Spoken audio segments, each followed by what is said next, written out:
Hey guys, sorry late. I just had microphone problems. So let me know if you hear any technical glitches or if the music's too loud, too low, or you can't hear any of us, and we'll try to work it out. I just had microphone problems. All right. So I wanted to do this as like a celebration for Madam Cyn. I thought Paul was leaving or left, or maybe he is, but I just want to play a bunch of music and hang out. That stuff that he influenced me to buy, or just stuff that's in his wheelhouse. Any technical glitches, or it's too loud, too low, or you can't hear any of us. I just had my.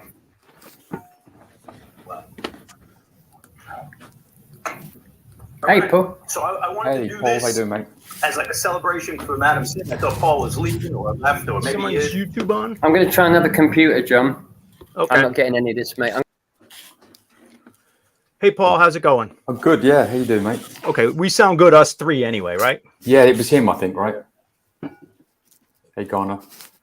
How are you, Paul?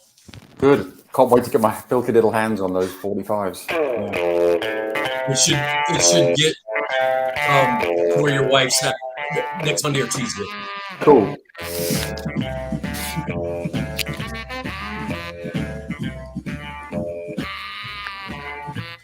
You're on your lunch break then? Oh, no, you're not on your lunch break. I'm always on break. I was just thinking that, yeah. You're always on break. Yeah. I'm on vacation, Aaron. Took the week off, baby. You're not going anywhere then, no? No, everyone. My wife's working. The kids are at school. Was it this time last year you went to the Air and Space? I remember you went. That was only this year I did that. Maybe that was earlier, right? Welcome, everyone. Still working out the kinks. I'm not a professional here. Audio. Yeah, we should be all right. Oh, no, that's it. What's the first one you've done, John? Like screen. There we go. Got rid of that. What's that? Oh, no, I can't hear you. I screwed up. I'm like the head of the Three Stooges. What'd you say, Paul? I didn't hear you. I was saying, is it the first time you've done one of these live? In a while. Oh, right, yeah, okay. I see Crazy Cavin's trying to come up.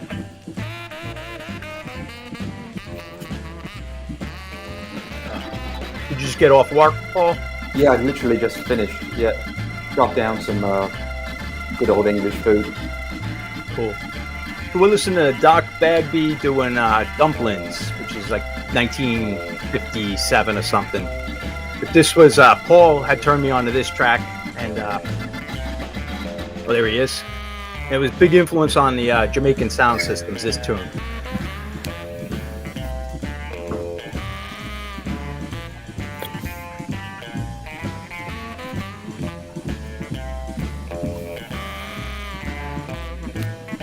Hey, Mick. Hey guys, thank you everyone for showing up. Sam, Aaron, Mick, Malaya. Where's Debbie Down or Randy? He's working.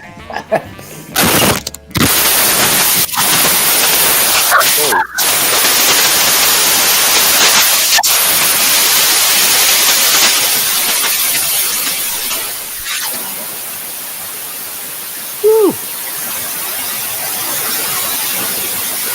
Hear that, Paul? Yeah.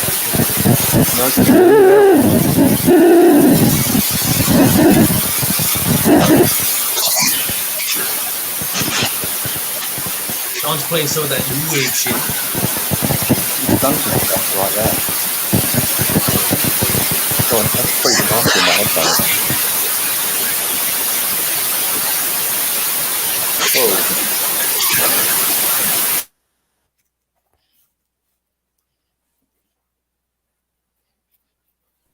I think it was Garner.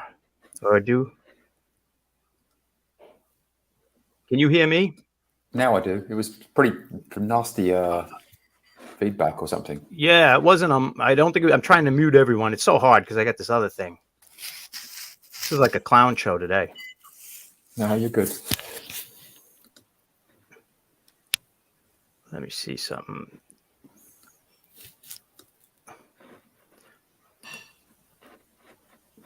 Now let me try music.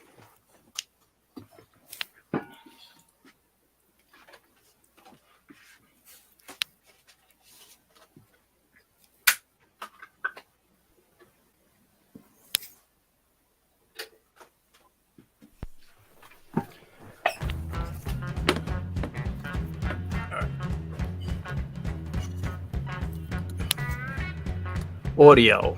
Okay.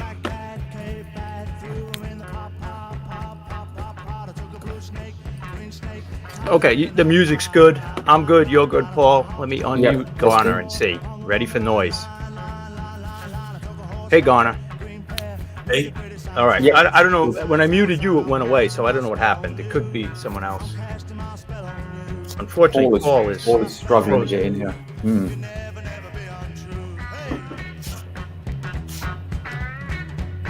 This is the Pirates doing Casting My Spell. This is a repro, like 1964. Johnny Kidd's back in band.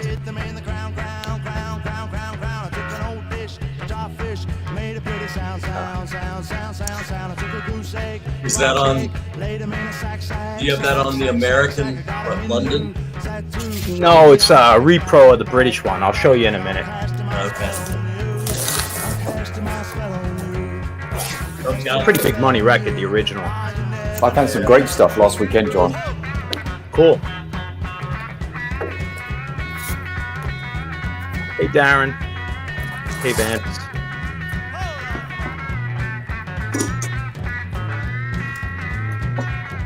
I'll make you big if you want to show stuff. Yeah, okay.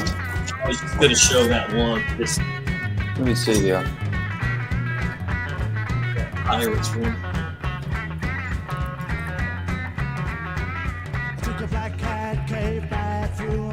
Oh, yeah. That's a killer. Nice to find the picture sleeves. Yeah, that's one of their best tracks, too. Yeah, I found this cool little shop in the middle of nowhere. Well, I showed some of these on another stream, but nobody knew what it was. Hey. Oh, fantastic. That's the Answer song. Yeah, that's great. It's so wrong on so many levels, because Guilty John was from Manchester, and these guys have got like really strong London accents. Yeah, Guilty John. That whole series is great. Then there's the Gordon is a Moron one. Yeah, you got the album, right, of Guilty John, I think. I have the singles. I have like a CD of the album. I don't have the LP. Well, sure, I'm kind of should keep my powder dry. Well, I'll show you these anyway. You'll appreciate them.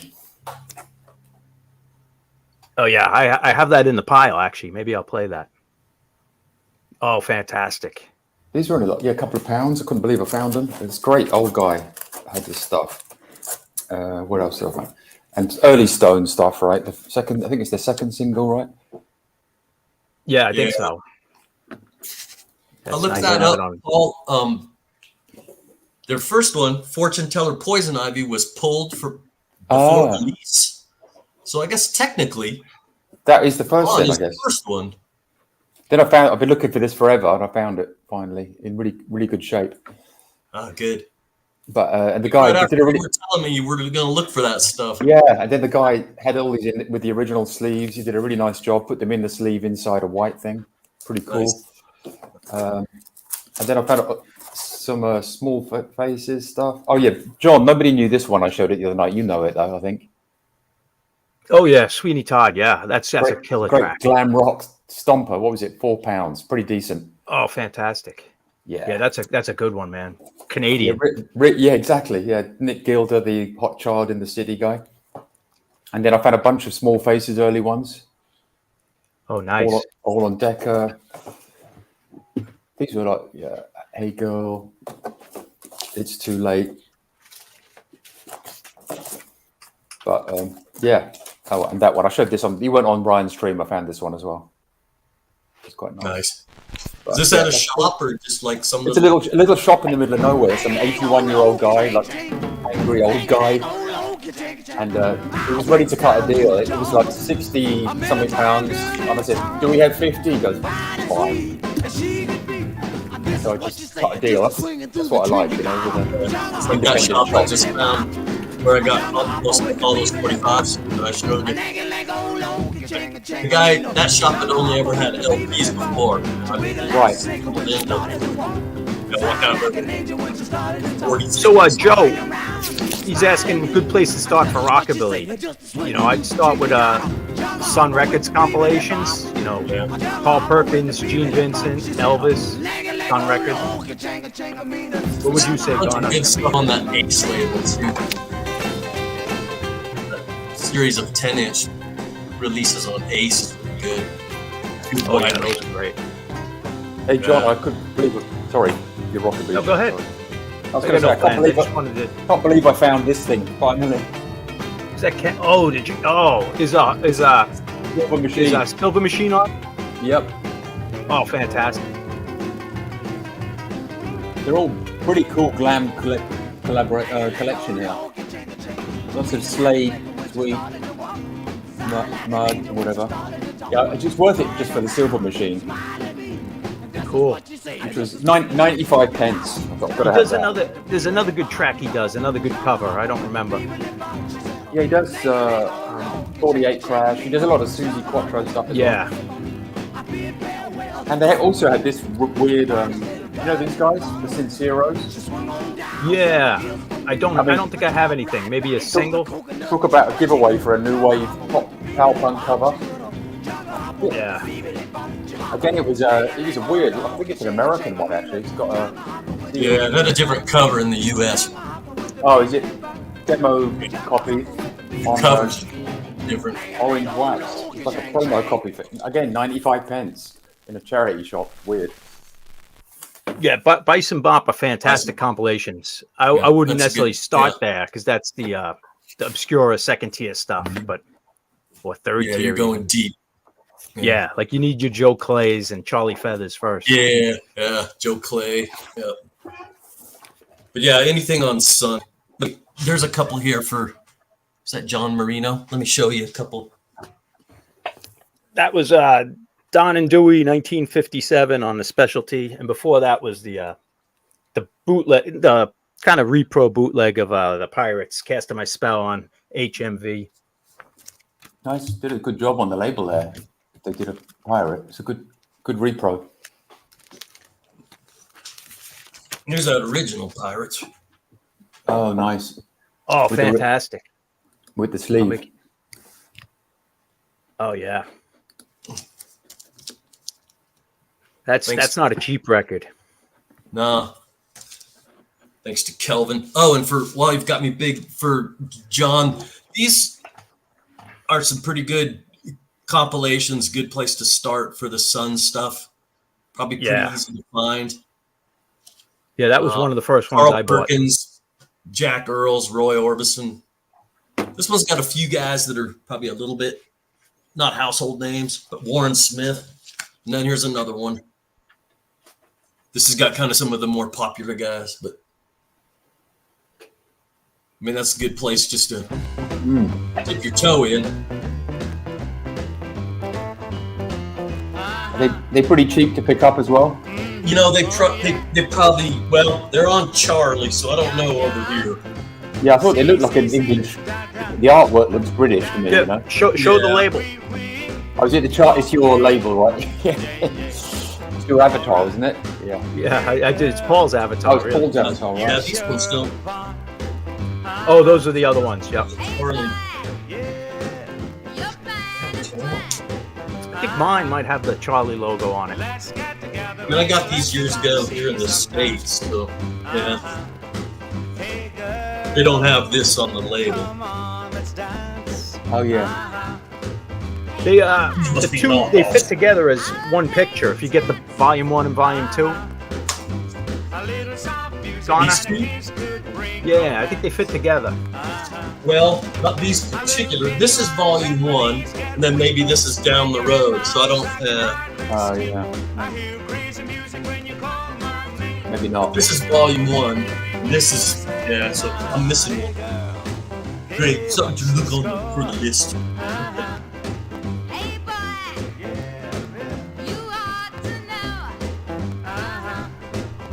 So when? Okay, I only have this one, John. That's pretty cool. Yeah. What's on that volume 2? Carl Perkins, put your cat. Wait, nope, that's the one you have. Sonny Burgess, Ray Harris, Jack Earls, good ones. Max Self and Charlie Feathers doing the duet, Mad at You. Malcolm Yelvington, Carl Perkins, Edwin Bruce, Ray Smith, Johnny Carroll, Eddie Bond, a couple others. It's a good one, just as good as this. Yeah, it goes deep. It's got some Eddie Bond. Yeah. Hey, Kimber. Sorry, I'm a little unorganized here, guys. I appreciate everyone stopping by. But Paul was up here earlier, Madam Cyn, and he has technical difficulties. Maybe he's listening. But this is a track he turned me on to. And what was I going to say? I don't know. But I pulled a bunch of records that he turned me on to or stuff in his wheelhouse. Randy, have a good day. He's working.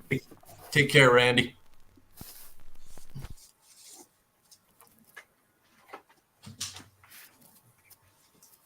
Now this one's an oddball instrumental that Paul played, and it was like a buck or two. It was from England, and it's the Lord Rockingham 11 in Roman numerals. Yeah. And it's just an oddball instrumental. Hey, thanks, Vance. But this is like British, I guess it would be late 50s. I don't know, early 60s, late 50s.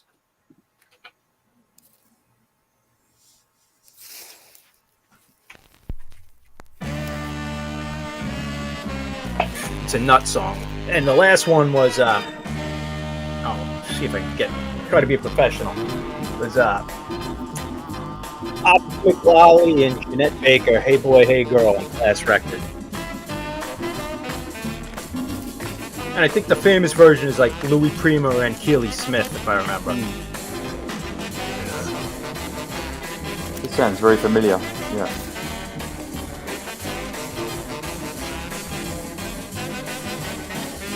Well, thanks, Kimber.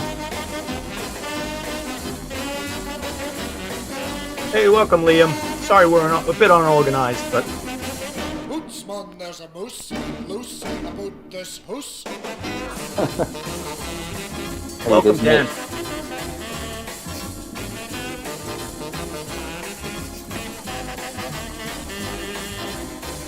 Cheers, Vance.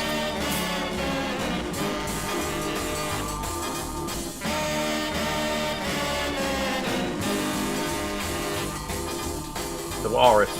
I'll try to show the labels. Hey, Nick.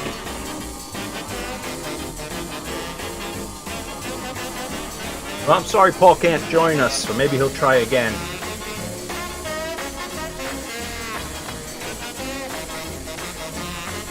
You should come to your house, Paul. Yeah, you should do. It's only like 30 minutes from here. It's not that far away. Hey, welcome, Seagull.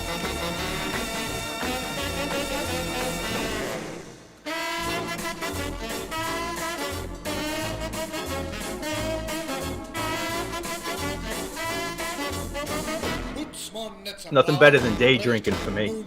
I was wondering if you were hitting the Guinness already there. Looks like it. Yeah, I'm going to Afternoon. cut it early because I got to do stuff later. But You're all right, John. It's afternoon, isn't it? yeah, Oh, it's like a day off. Have a beer or two at lunch, you know. Hey, welcome, Eric. So next one I'll do a killer, which not uncommon, but Ronnie Love with his big hit Chills and Fever. I found that one at the store, going in to sort, and there was a new pile on the steps. I work upstairs in this loft, and that Ronnie Love was in there. I was like, amazing. I thought it was Wink Martindale, a deck of cards there for a minute. Yeah, it's a killer track, man.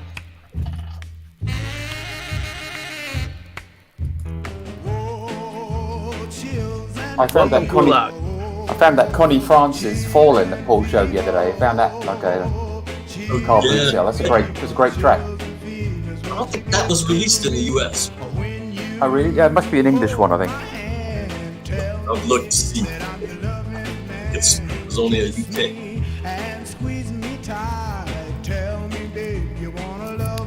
I even matched it up with the sleeve. This one, right? Oh, nice. I found the sleeve as well. Yeah. It's a nice song. I'd never heard it. Paul mentioned it. Yeah. Yeah. What kind of tricks do you get up to get the sleeves to match? I'll buy any old shit just to get the sleeve. You know. Yeah. The sleeves are worth $1 a piece sometimes, you know, so you get those cheap records. My records are a disaster now. I got singles everywhere. These English ones are cool though, aren't they? Like the top rank, they're nice sleeves, you know. Oh yeah. I don't think I have any of those. John Layden. Paul throws into these too. Yeah, all these Joe Meek type stuff, you know. Yeah.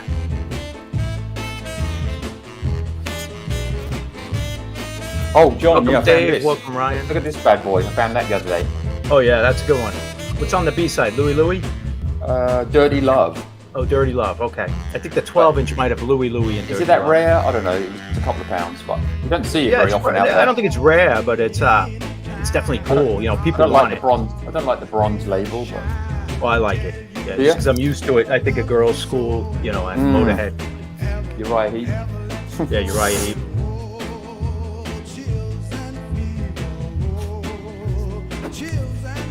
Always good to pick up some spare sleeves though. This is a nice one. Yeah. Yeah, you won't find any of them UK ones over here. Yeah. And these are always good to have. Look. Yeah.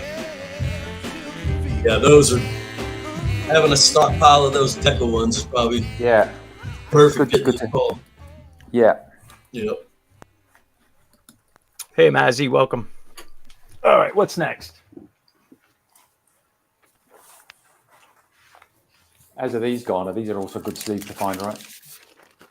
I'll play that- Killer. Oh yeah, Yeah, Kinks. stock of that. This is a beat up old 45, one of my favorite tunes. This is the B side. I know you play this a lot, Garner. The Rumblers, Don't Need You No More. Oh, yeah. Killer. This is Yeah. about as good as it gets, man. Yeah. Pre-garage, really, isn't it? Like that's 63 or so, John? 62, I think. Maybe it's 63. Yeah. Yeah. And that instrumental on the A side's good too. Yeah. Boss. This is one I spun at that Rockabilly weekend. You know, Yeah. all the girls dance to this one, doing the stroll.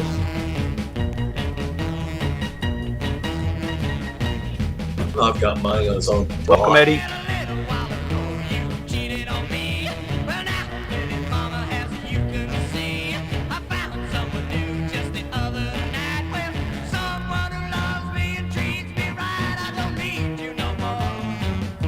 Yeah, the Kinks are the best.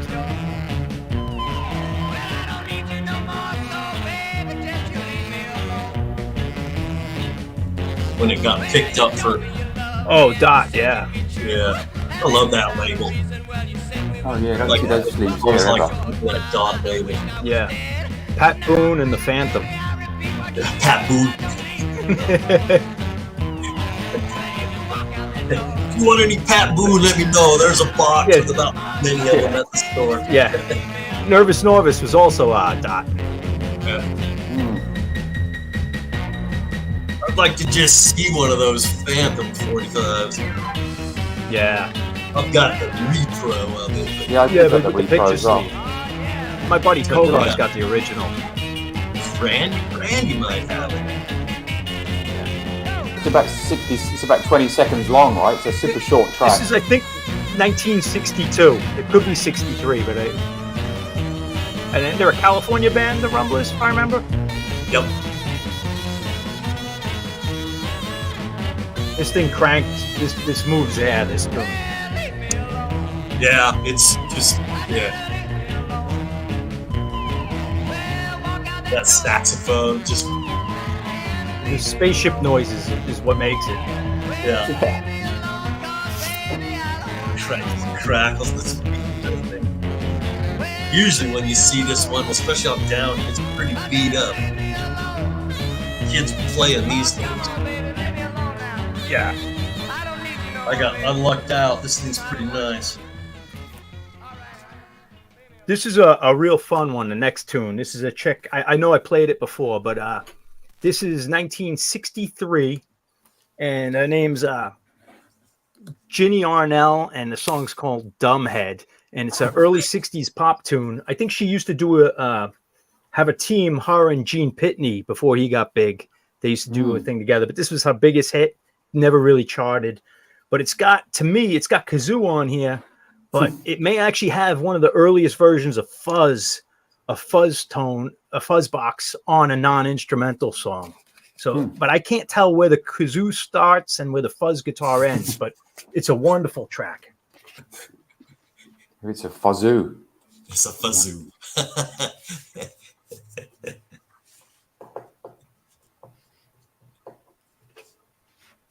So what's the limit, Garner, when you're doing medium ale 45s in the US? Is it 8 or 10 is the sweet spot? Or what? What's that? For medium ale 45s. You know 8 to 10 depends on the. That stack I sent you was $4.19. For 10 probably. Yeah, I think 8 or 10, right? Yeah. Yeah, okay, that's pretty good. Yeah, shipping, you can send 12 fit in one of those normal boxes. Those ones that are like, you can have them, you can pick how thick you want it to be. What fits in those perfectly. If you put some padding. Stiff, you put some padding in there for 45, like bubble wrap or what? Welcome, Sean. And it's it's still under $5. That's pretty Across decent. the US.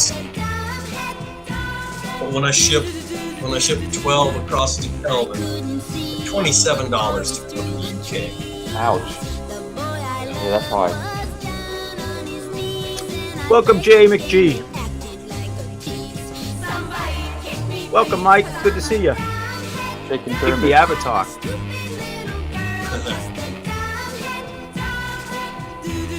Shaking pyramid.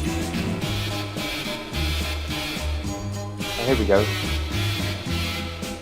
Yeah, that's definitely kazoo, but Yes, underneath the 100%. verses, there's another fuzz there.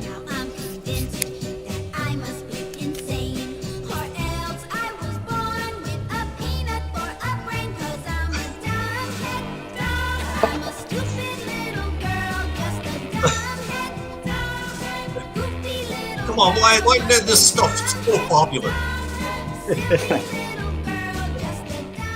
The innocence of chew that stuff up. The next one's this is a killer track you could get for cheap money, and this is definitely a Paul track. He's played this. Mickey Lee Lane doing Shaggy Dog, and this is on one of the Swan labels with the Don't Drop Out. But you could get this one pretty cheap, but it's a killer dance floor number.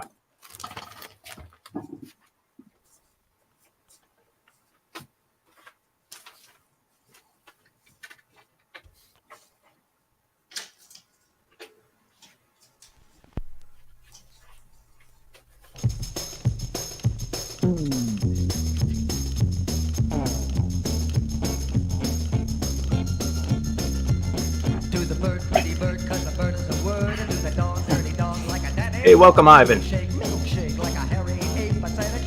Here's the US top rank. Oh yeah. Dare I say it's not as cool, but it's still nice. Yeah. Yeah, the red one's better. Yep. Here's a couple of cool instrumentals of a Canadian band that Kelvin sent over. The Jaguars. Oh, awesome. And these guys have Cool label, a Torn Soul label, which is That's awesome. I've never even seen that label. no, I had not. French for sunflower, as we all know. Yeah, I've never seen anything like that. Yeah, Canadian. Definitely stuff you can see if you just out proud around.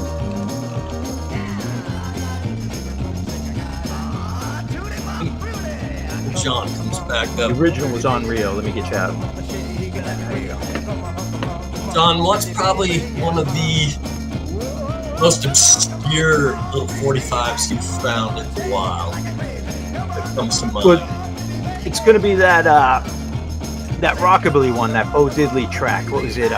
Frank Starr, or that one, Yeah. which is the only copy, or there might be one other copy of that one. On Soft? What's that? Is that on Soft? Yeah, out of Fort Worth, I think.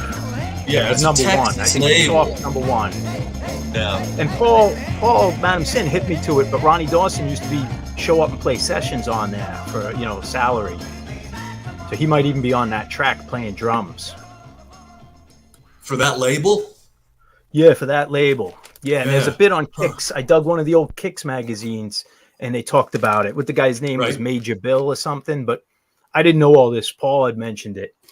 The next track we're going to do is a Beatles tune, and this one, definitely Paul Madam Cyn turned me on to this one, and I picked it up. It's not expensive, but it's a Lowell Fulsom doing Why Don't We Do It in the Road on Jewel, and this is awesome. Great. This is blues, but killer Beatles track.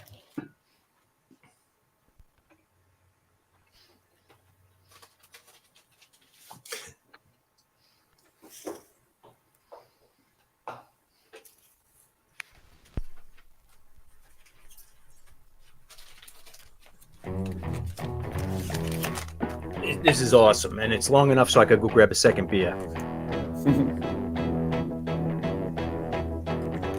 Thank you, everyone, for hanging out.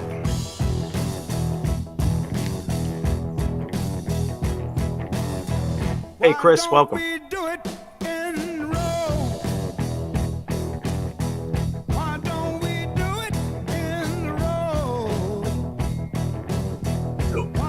Paul, how did you come across that little shop you found? It's in the neighborhood where it's like a fancy high-end audio store there. So I parked up early, then I thought, hey, what's this? Bob's Record. What's in there? There's this curmudgeonly 81-year-old guy who just, he was angry at everything. But, Hey, Ash. I asked, I said, have you got any punk? He said, I've got this box of punk new wave stuff. I call it the Do You Want to Spend Your Mortgage box. So I went through that, but some of it was high. Like he had that Users 45, he wanted £40 for it. Then I found the mod Freakbeat Garage Rock section. That's where I found all those Small Faces and Stones. Most of them are £4 each, which is pretty good. So, well, I guess the users probably certainly not as many. I think it does, Sean. Welcome, Miss You. Yeah. Well, at least it's a $4 box, £4 Yeah. box. It's not like everything shops. Hell, I'm out of here. I think Nick knows the same place. Is it just a tiny little place? Yeah, it's only on Facebook. Nick Final Buddy knows it, I think. It's in a little town called Whittlesea. Yeah, he's got a lot of used stuff in there. But he just buys collections, I think. And just when I was there, somebody donated a stack of stuff and it had The Scientist on top. So I found The Scientist, that reggae dub album, for like £15 or something. But yeah, he's got one of those Degritter cleaners, for really cleaning the records. But yeah, I realise how much more fun it is than ordering stuff off Discog. Just looking through stuff in the shop, it's fun, You got that Scientist rids the worlds of vampires, right, Paul? Yeah. That's a killer. I forgot, this is the other one I just got, I forgot the title of it. Yeah, they got that Great title. for £1. I found that bloody thing, that was great. That's a great dub record. Yeah. The other one I just picked up was, let me look at my list here. Jukebox is too much mechanical troubles for me. Yeah. When I was younger, I wanted one, but It was Scientist Meets the Space Invaders I found this week. oh yeah, I've seen that one. I've heard it online. Pretty good as well.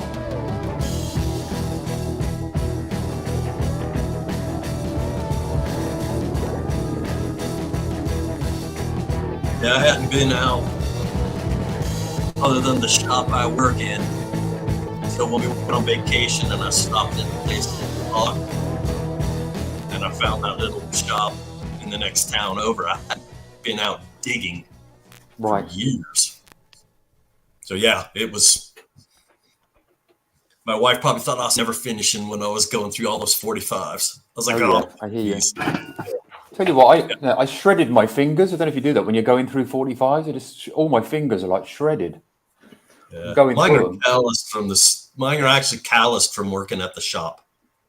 Next one is just to cut you guys off for 1 sec. Is Jimmy Beck doing an instrumental called "Pipe Dreams."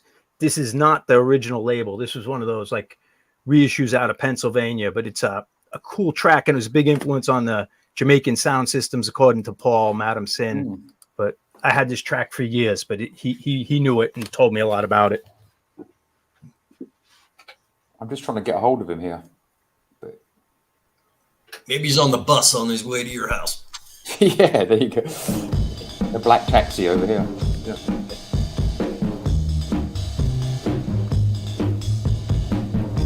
Oh. Breaking news gone. I think my wife just got the package already.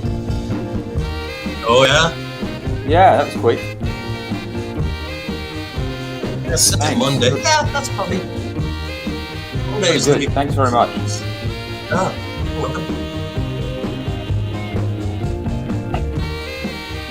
Hello, miss you. Good for you, Eric.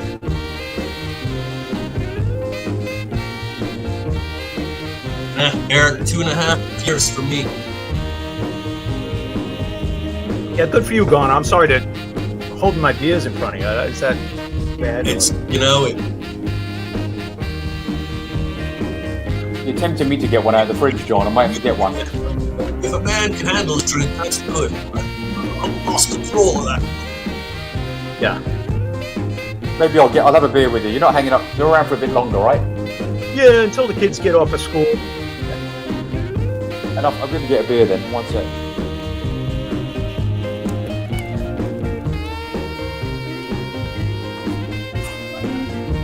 Is that so? That Astra label was only a reissue label, John?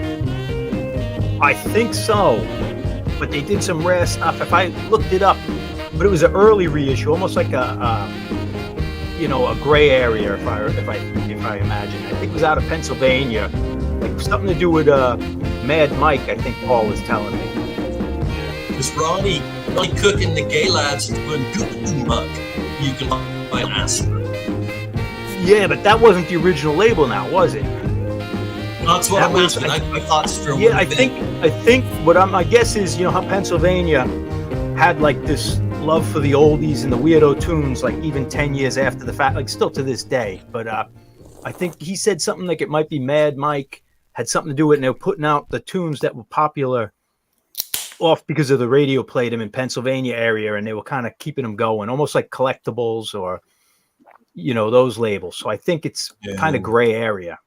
Cheers, John. Okay. But they were done in the day, and they sound good. They're not needle drops; they were off the tapes. All right. What is that other one? It's yellow label, Lost Night, or what? An older. I'm going to play this. This was a song that Paul taught me about. This is the very first ska reggae song, and it was out of New York. And it's Barbie Gay. She was a 13-year-old white girl, actually, and she cut the original My Boy Lollipop. And this record found its way so that Millie cut it and had a big hit. But you're going to hear the upbeats, and it's really where the Jamaican, because of this song, is where they got the offbeat guitar. And this is really the first ska record. 13-year-old girl from Brooklyn, New York, white girl too.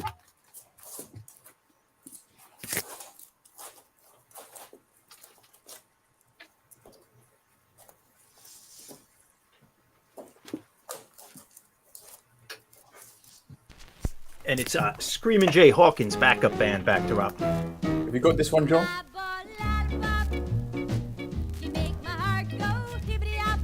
Let me get this out. I gotta. No, I don't. I'm still looking to get a nice copy. I bought it and then the seller welched on it. Don't. Well, There's one here with your name on it. There's one here with your name on CD. it if you want. There's one here with your name on it if you want it. Oh, excellent. Yeah. Well, we'll talk before I pack the suitcase. Cool. Oh, Cyn is asking Oh. me, are you still on? Yeah, we are. Yeah, we're still on. And a lot of information I'm telling you about these records is all just from Paul. You know, it's not like I knew this stuff.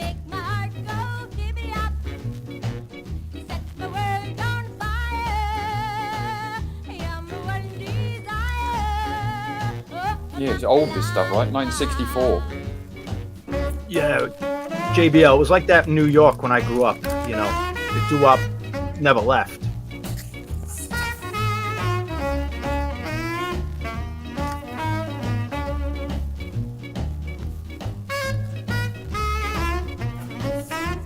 And this is like 1957, I think. Wow. I think it's that.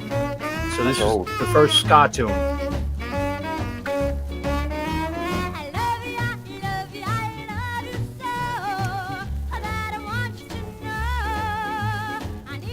She do anything else, John, or was that it?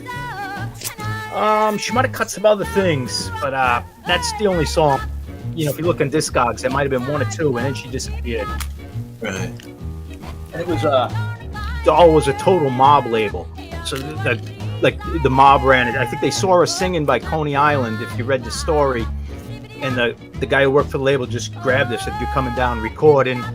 And she wrote this song like a week before or the day before she recorded, and they used the house band, which is the same guys who did with Screamy J. Hawkins. Mm.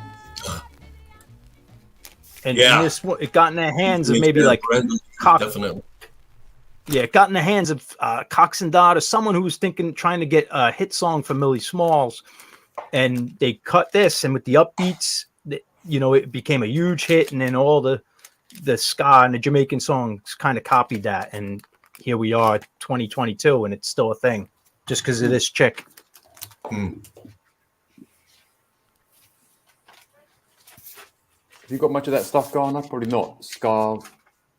I don't. I don't have any 45s.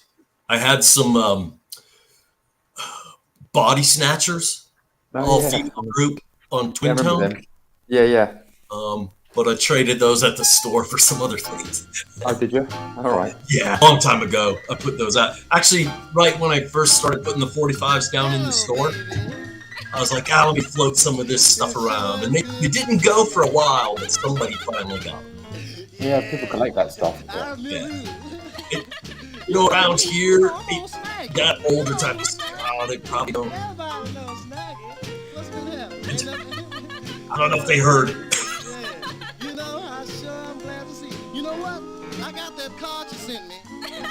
This is the Marathons doing that talking trash. It might be a scratchy record. I just found this one, Joe.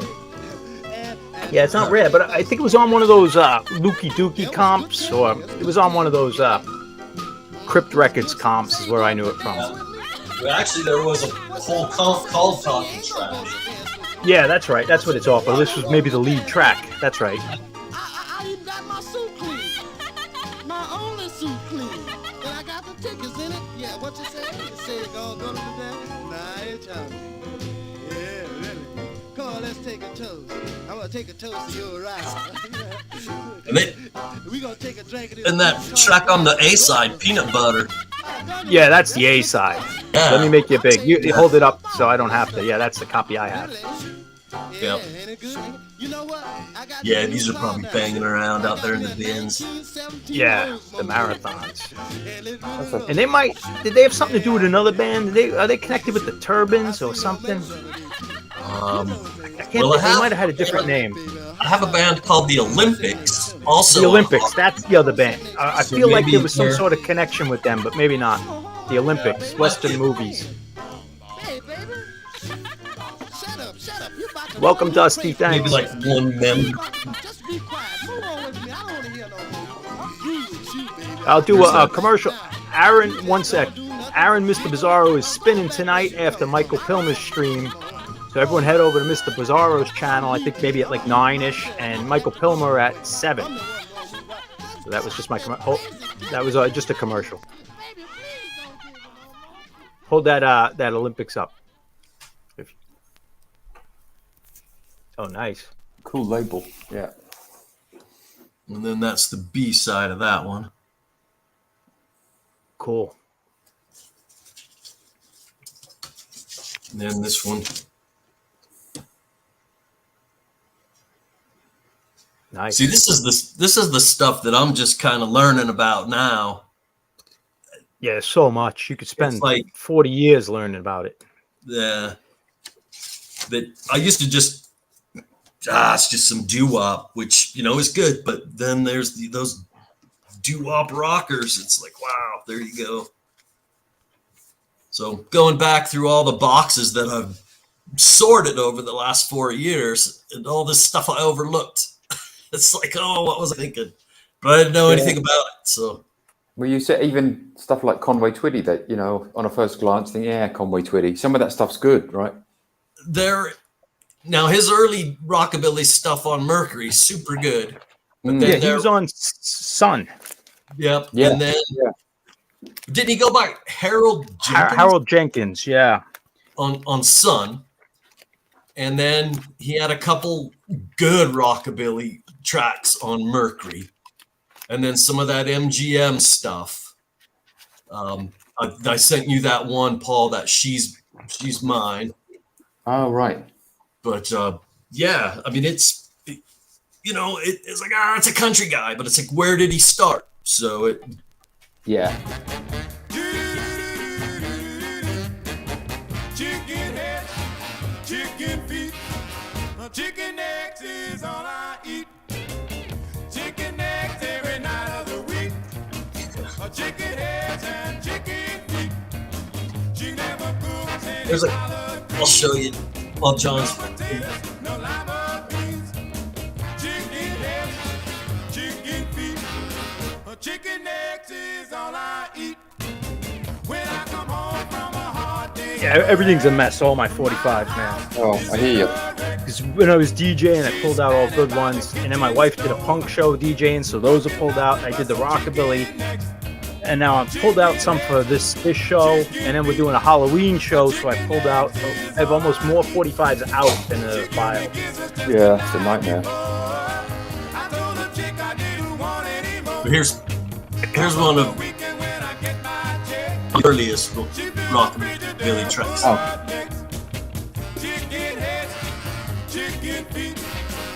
All right, double talk. What is And that? then on MGM, what's that? What was the title? What was the track? Double Talk, Double talk, baby. baby. I don't know if I've heard that one. And then these on. Maybe.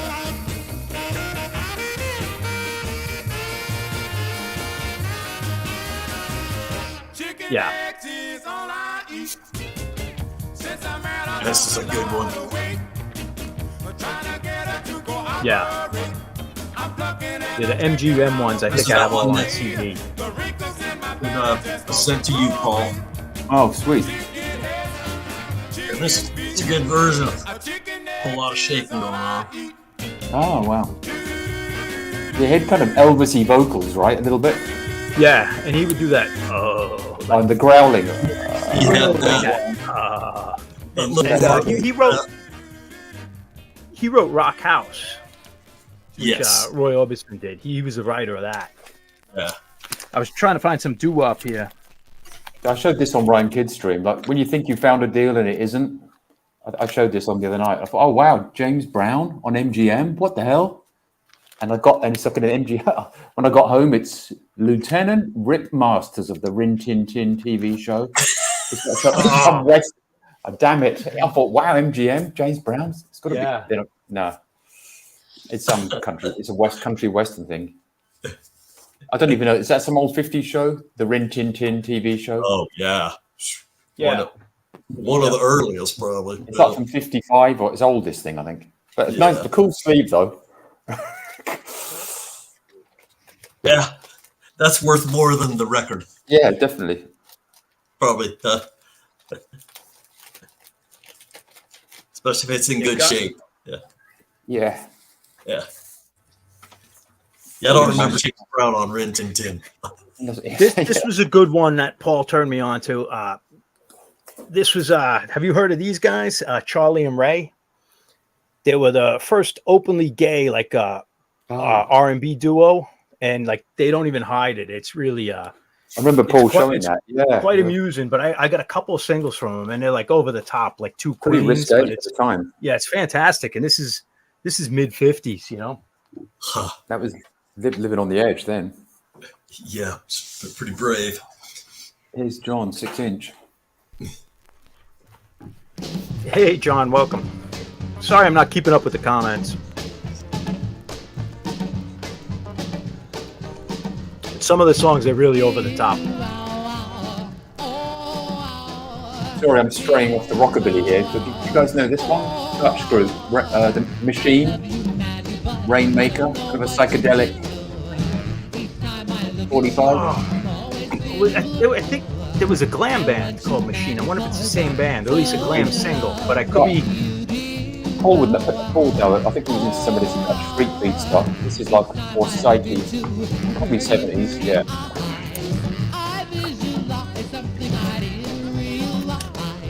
Maybe not. Maybe Machine's a track. All right. What are the words most used in song titles in rock and roll? Machine, fight. Fight is another one, right? Yeah, well, rock and baby too. Love, obviously, but.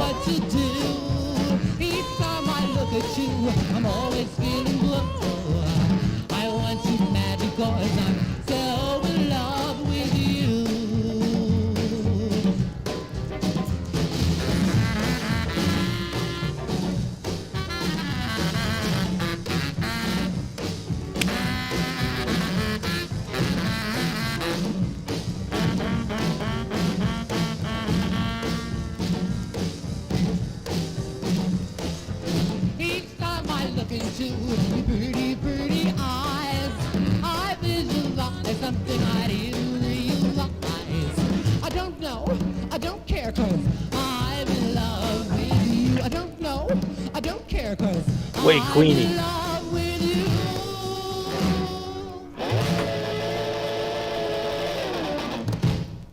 Killer track, man. This was a novelty tune. You know, Garner might know it. This is just kind of ridiculous, but it's Bolivar Shag Nasty. It's just like these dirty songs. Nice. I've heard that guy's name.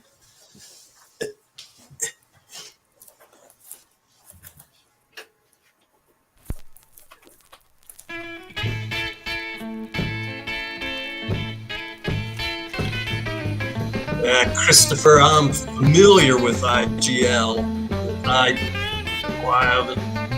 yet to add any of their to my collection.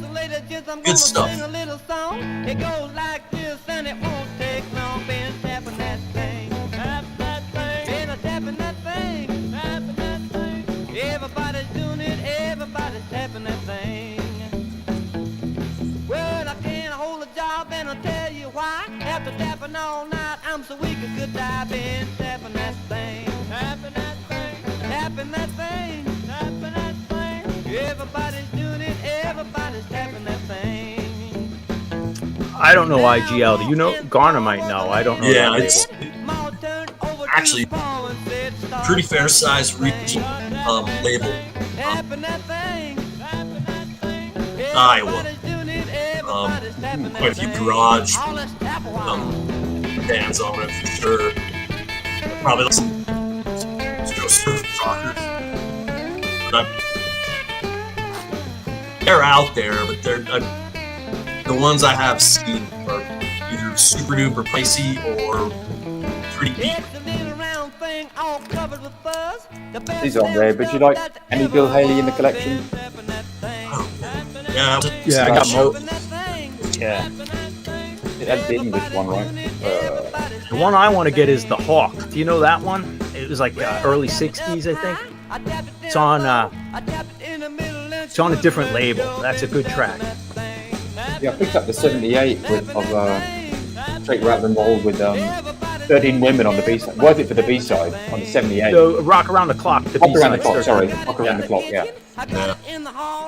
That's killer. I keep looking everywhere for that Renegades thing. I just cannot find it anywhere. It's like a $50 record now. The Renegades? Or the Yeah, Renegades. DJ and the Runaways, who has one for sure, Christopher. You might know it's the Renegades, single, 13 Women. then they move on to single on Smash. He's still on. He's on YouTube. That's Johnny G. Johnny G's Vinyl Treasures. I think he might only be on YouTube. The doo-wop guy. There's a Yeah. lot of doo-wop. Yeah. It's actually quite regular. Saturday night.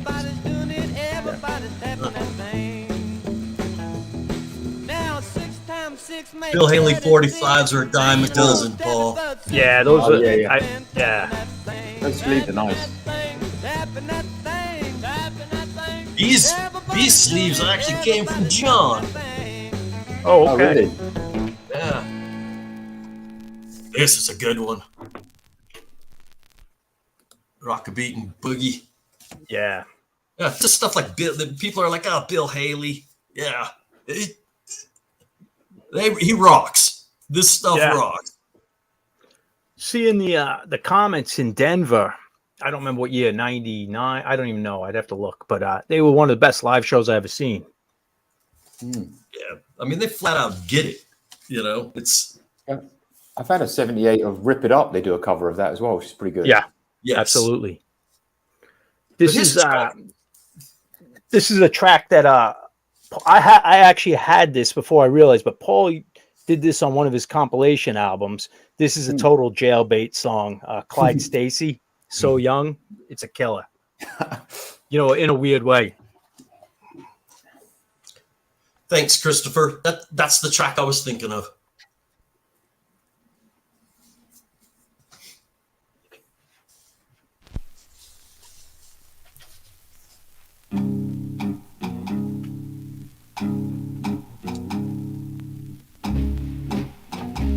Playing at 33? I'm kidding. It's a good one, man. Don't let them tell you I'm hello. too young. Such a pretty baby. Thanks, friends. This is killer. The other side is it's a rockabilly version of Hoy Hoy. Killer.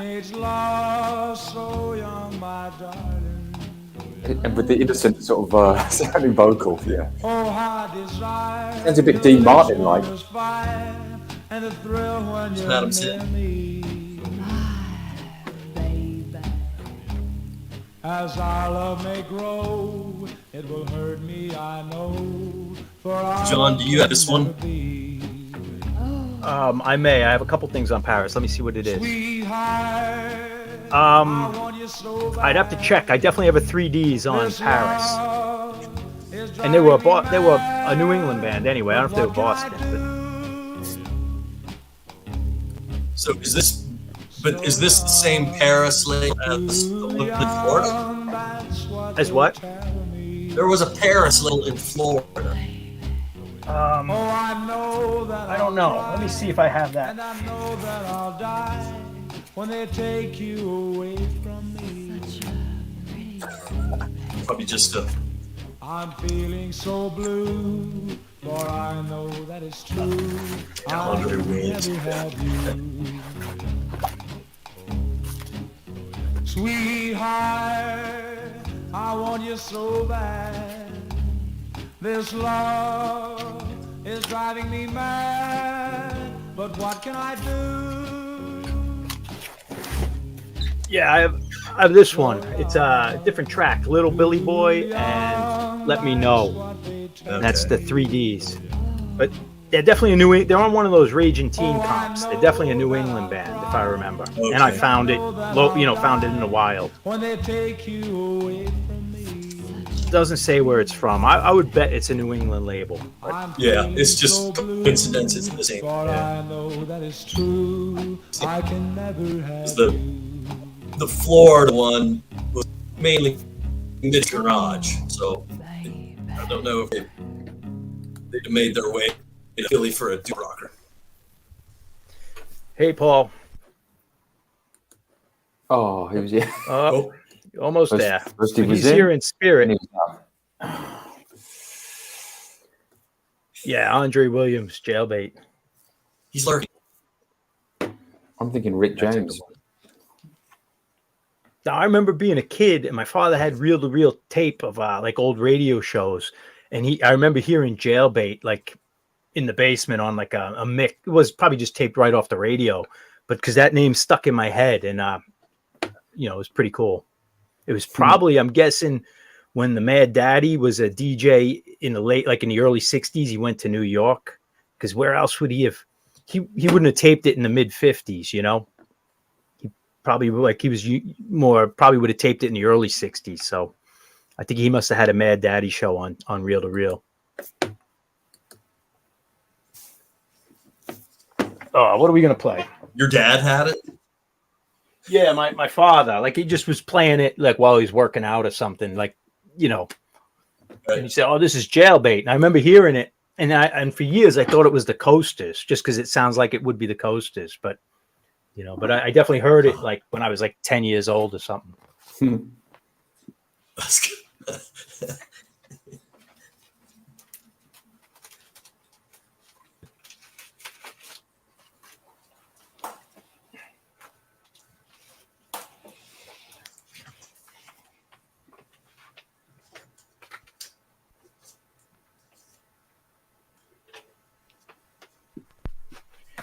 I'll do one for you, Garner. Well, he's gone, but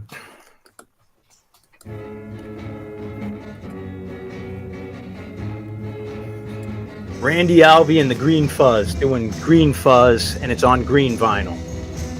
Total trash rock. That's lo-fi. This is as lo-fi as it gets. Teenagers. It was on Pebbles. That was 2 updates where I first heard it. This is Norton. Definitely the Cramp. Did this one. Yeah. And the Cramp copped this lick or something. Actually, probably just covered this track. Yeah, I think they covered Green Fuzz. On the second Great album. vocal. The vocal. Yeah. Doesn't get much more lo-fi than this. It makes Steve Marriott sound like Celine Dion. Yeah, that's the thing. Hey, Nick, welcome.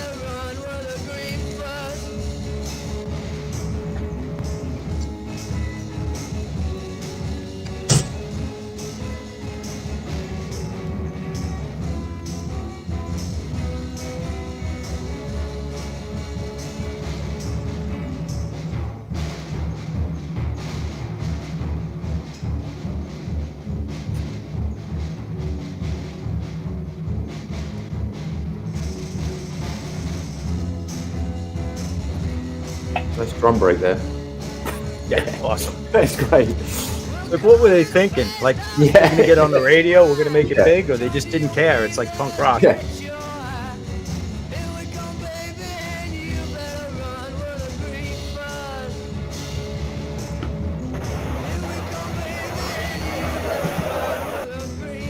Oh, Yeah.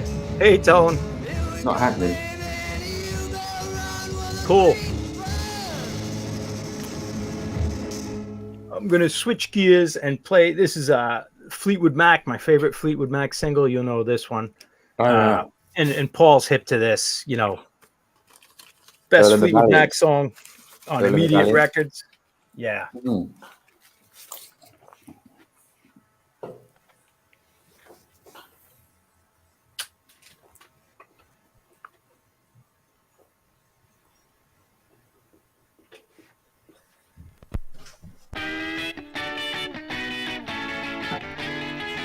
Green Fuzz.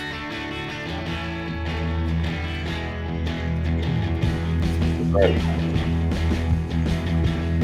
Right on, Nick.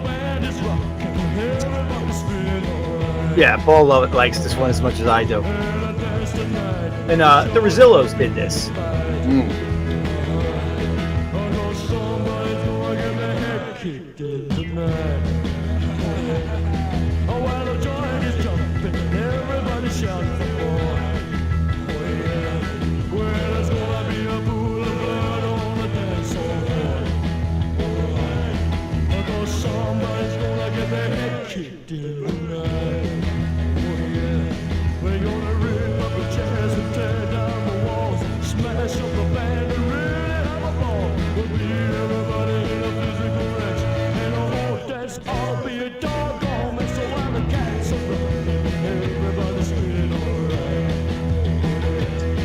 Hey John, I was telling Garner my Rosillo story.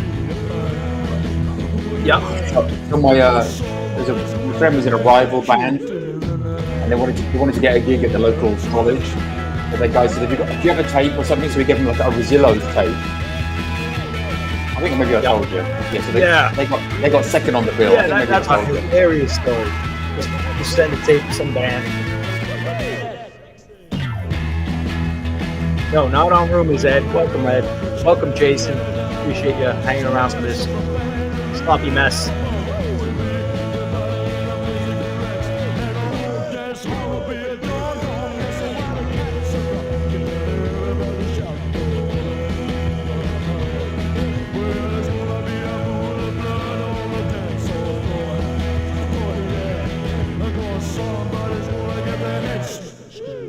Right on, Aaron.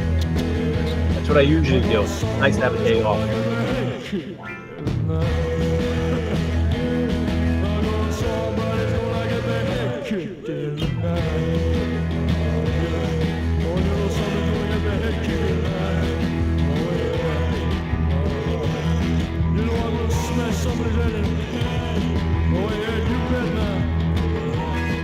Now, there's no way Fleetwood Mac has a better song than this. Exactly. No.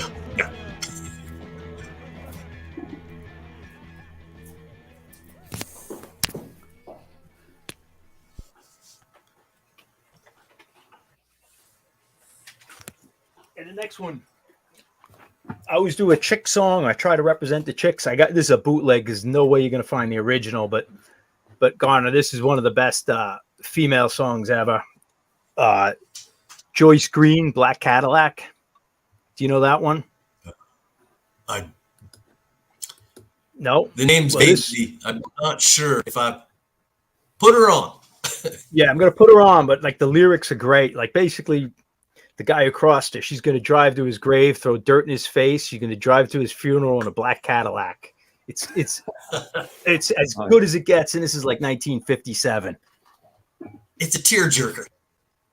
Yeah.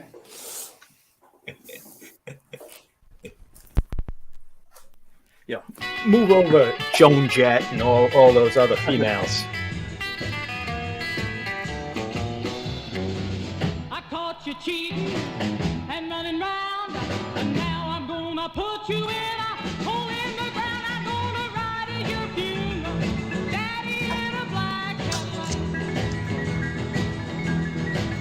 Oh yeah, you think you are? Oh baby, but you can't come back. No, I don't have that. Wow. Fine. All right, John. It's probably the boot because the original is non-existent. But if you got original, you got a big money record. 4-digit.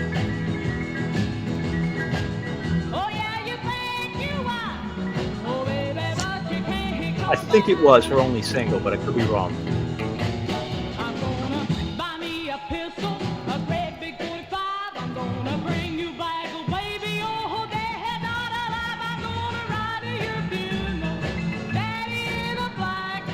Oof, maybe you got an original. Holy cow. Ooh. Yeah, it might be. It's like from the same collection. You know, to be in with this and that. Win some OGs. Do you guys have those flea markets near you as well? Yeah, they're just like outdoor flea markets. You call them car boots. Yeah. But do you find records there or not? Yeah. Not so many. People probably have records there. Not sure if they're the ones you want, but yeah. Yeah. Larger cities, definitely. I know that flea market in Denver, they're probably a couple of regular sellers that probably have records. Oh, with they're closed down here, like when the weather gets cold to be out there, like about now, October, November. I know the one in Denver, people can go in and basically just out of their cars, but there was also like a couple of alleys of like where they had like more permanent kind of structure, maybe tents. So maybe those people stay open a little later. You know, they can stand the weather. But yeah, most of the time, you know, if it's raining, snowy, too cold, yeah, it's a scene in here. I love those. There's nothing like that here where I live. I guess in the other extreme, like where Max Stevens goes, or used to go, right? But it's too hot. But it's a great song. They have outdoor stuff, but under canopies or whatever, right in Texas. Yes. He's gone now. He's probably in Argentina now, isn't he? Man, it's not coming in. Paul's trying. What's the one? Didn't George Thorogood cover this one? Yeah, it's a Bo Diddley tune. This is Yeah. Ronnie Hawkins, by early 60s. But Paul definitely played this, so I think we gotta pull it out. It's a killer. He's getting some bad Wi-Fi tonight there. Yeah, I hear like All right.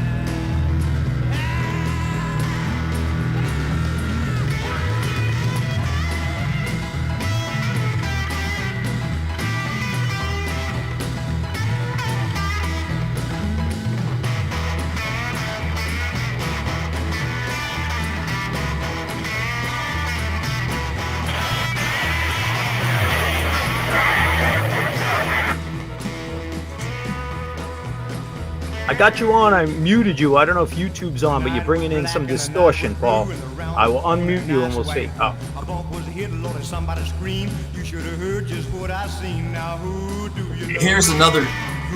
Here's a country singer, Gene Shepherd. Yeah. This is a rockabilly track. And I read a story about this on a live album. She's talking about it. She's like, well, don't do this sort of thing very often. Don't know if it was very good, but it sure was loud. This is I love that. This is a rock. I love the country guys who do rockabilly, the country artists, you know. George Jones as Thumper Jones. Thumper, yeah. Who was Buck Owens was Corky. What was his name? Rhythm and Blues. Yeah, Corky. Yeah. Corky Jones. Corky Jones. Yeah. Yeah, I mean, I think, you know, like on a bigger label like that at the time, Yeah. you know, they're Capital like, well, we got to try and get in on this teenage action. You know, Yeah. you try this out. And I got to hand it to her, boy. If she'd have kept going in the rockabilly thing, but she was she had a good career as a country artist. Yeah. I think she was probably like, okay, that was fun, but I got a day job. Yeah. All those rockabilly guys had a year or two anyway, you know. Yeah, it was short-lived, you know.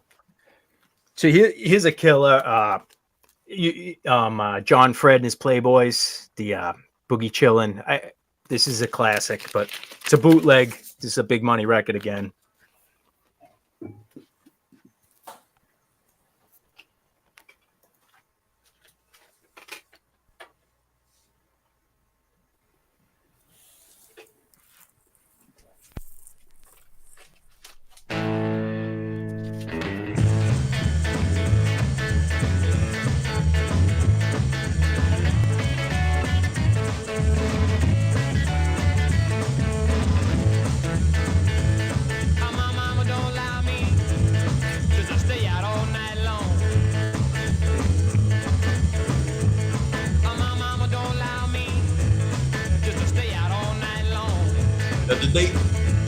Did they cut this as John Fred?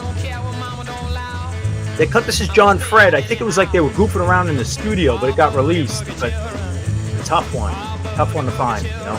It's not on Paula. No, it was on. It might have been. It wasn't on Paula, but I think it was a Louisiana label. It was some sort of connection with Paula and that label. I can't remember. I think it was on two different labels though. Ronan? I can't remember. I'm not going to remember. Paula had Jewel and Ronan. Yeah, maybe. He's got to let me back. Here we go.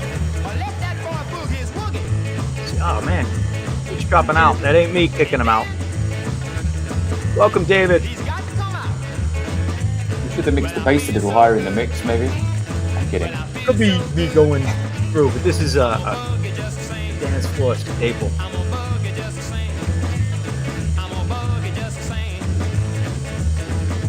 Bass is coming through on my end, but cranking through speakers. I'm kidding. not It's through really this- bassy. I'm kidding. Oh, okay.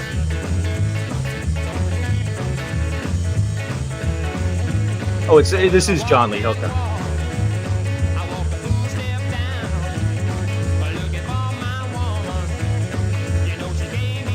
Welcome, Stunty.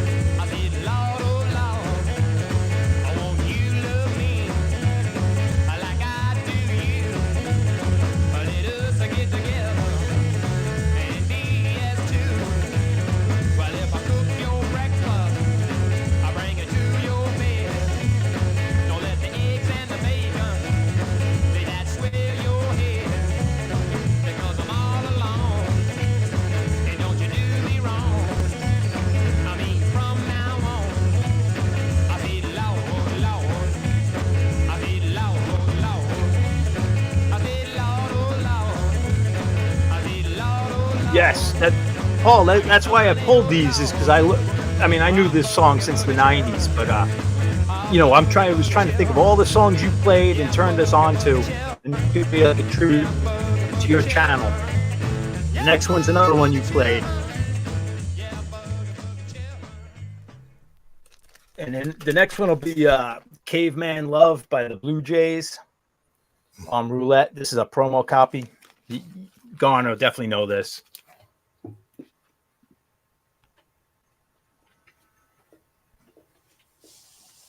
So Garner, do you have as many rockabilly as Garage 45s? Well, Getting up there. No, I don't know. It's kind of close.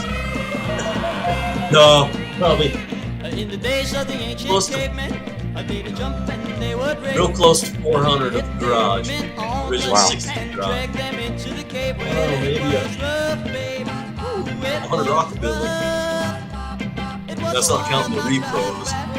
Right. That was caveman love. Thank you, Paul.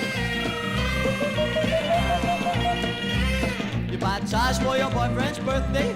You buy blue I started ones collecting and the you buy garage red. stuff like Gave women way one earlier than bucks the for rock. their men who hit them over the head, and it was rough, babe.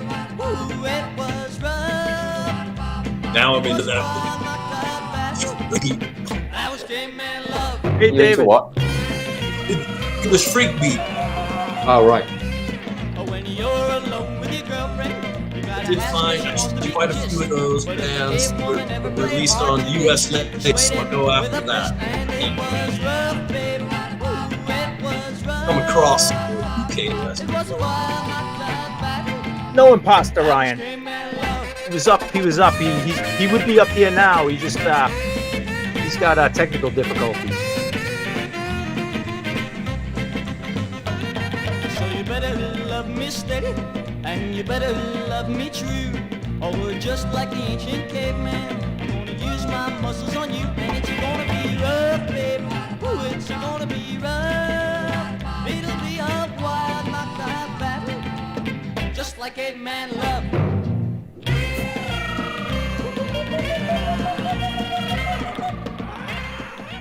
We'll do the eyes. This is a reissue, but I believe Paul had the original. But if not, he's definitely played original 45s of the eyes.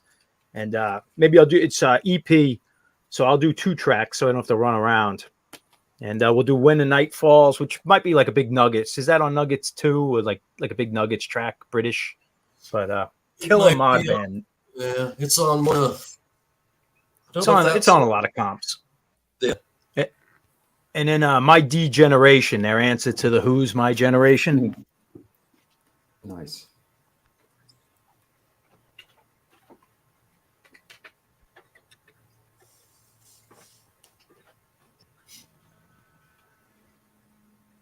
Yeah, I remember Paul playing this one, or one of the eyes. Either was this one or I'm rode out. I love this mod stuff, man. Hey, welcome, Michael. And just a reminder, Michael's streaming tonight at 7 o'clock on his channel. Hey, Nick.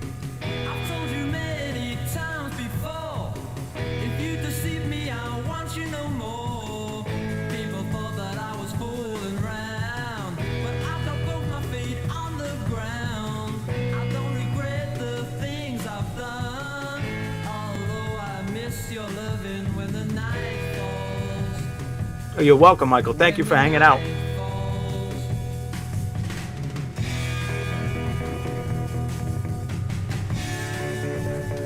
What do we got? I'll probably go for about another 20 minutes. Okay. I'm going to grab one last beer. I'll be back.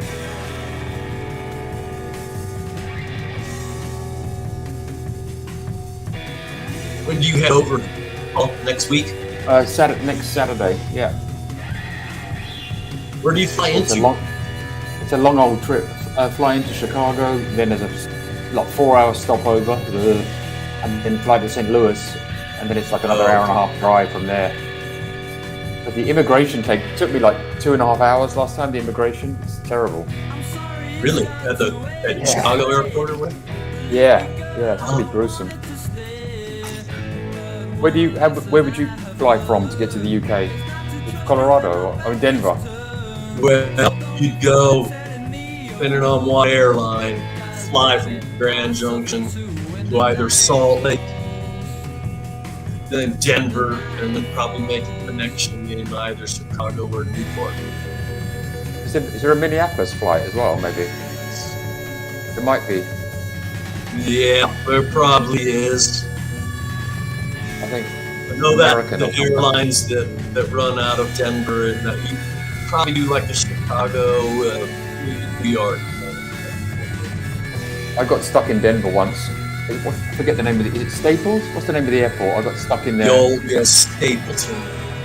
It was there was a luggage malfunction. So we had to sleep in. They got some new software and it all screwed up. We had to sleep in the airport and it was horrible. Was it at the new airport? It's like way out of town. Yeah. No. They had I remember that when it was still when the airport was still relatively new. Yeah. Yeah, that was like 20 years ago or something. Yeah. Yep, that's about right. Or more. Yeah. All that anyway. I noticed with these Guinness, these things fail on me. The flip tops. Yeah. The American beers don't fail. Right. Irish technology. Yeah.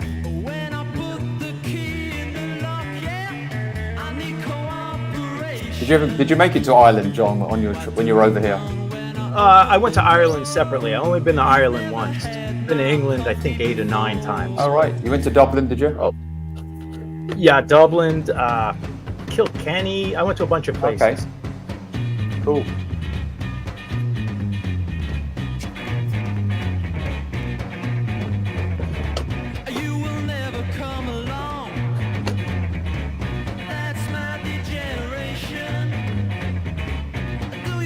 New York Telephone Company, we have an opening for you. Oh, very cute.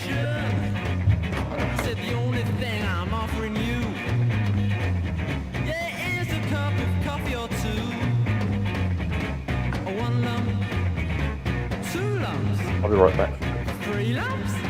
Comfort break, as you say in the US.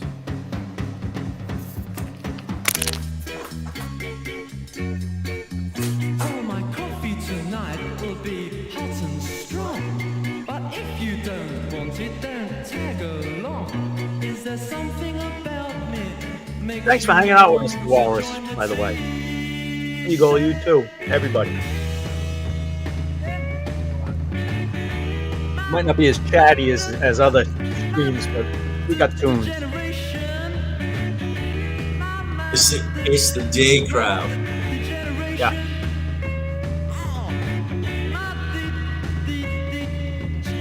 It's perfect for being able to talk to like Paul and in the UK because they're just in the evening, you know.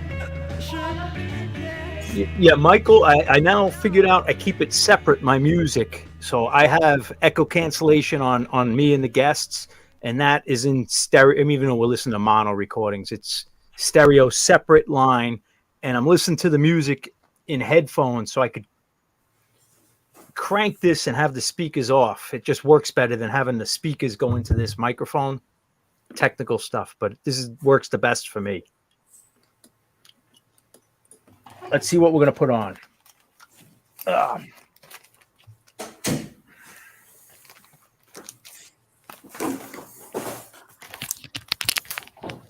I'll do my favorite. John's here, 6-inch pianist. This will be a British one. My favorite, Dave D, Dozy, Beaky, Mick and Pitch. They have two good songs. Alan, the Static Traveler, turned me on to their psychedelic tune, which I picked up.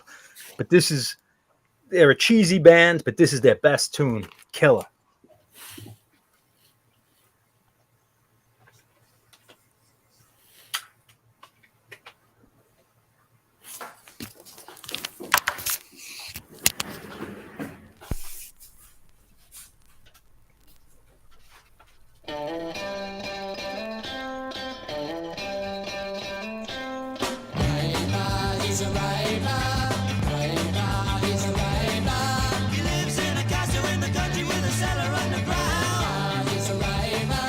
Brian, my fanzine is free.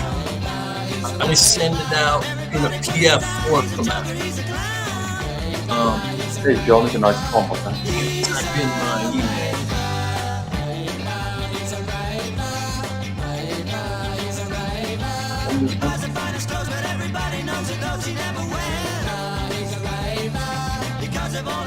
Brian Anderson.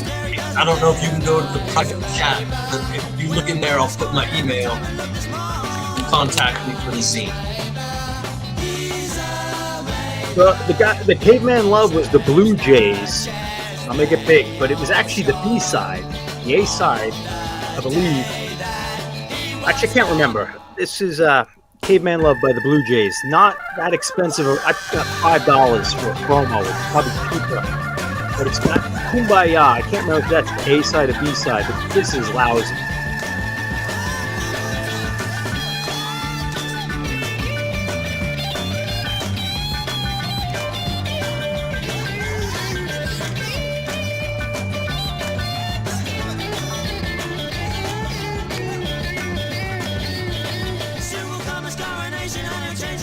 Oh, Paul's up.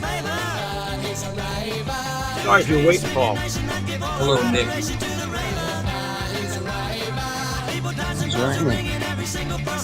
Yeah. Working. Cool. Welcome, brother.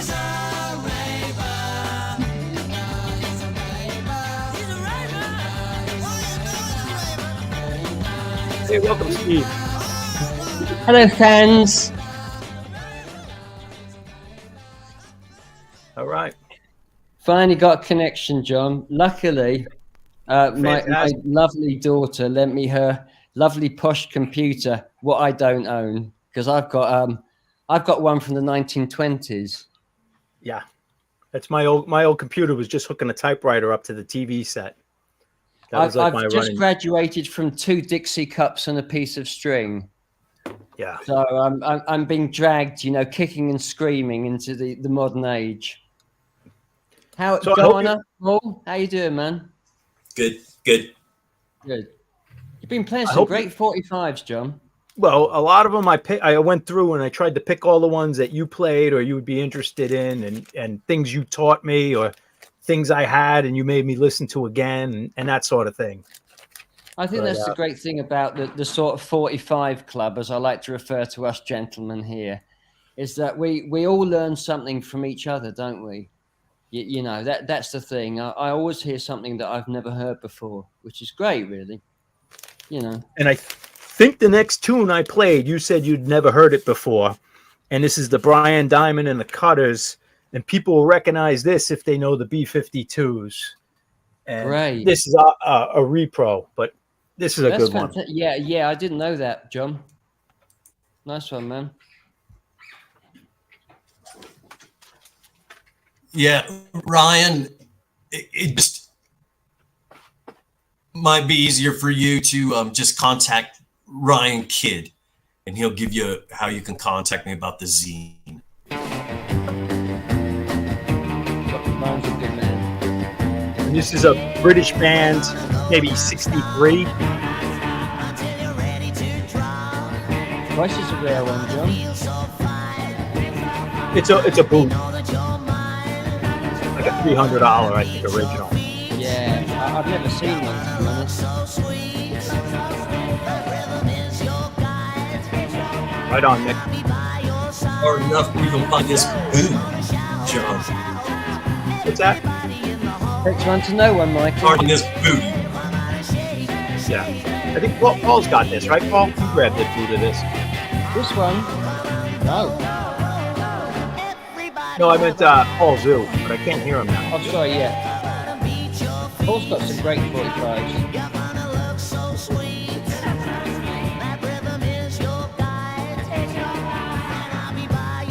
I can't hear you, Paul. I don't know if it's on your end. I think you're muted.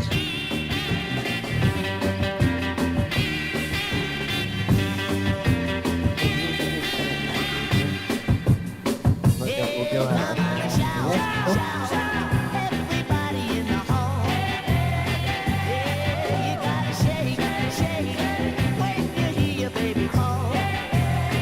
I think he's asking you, Paul, if you know this one.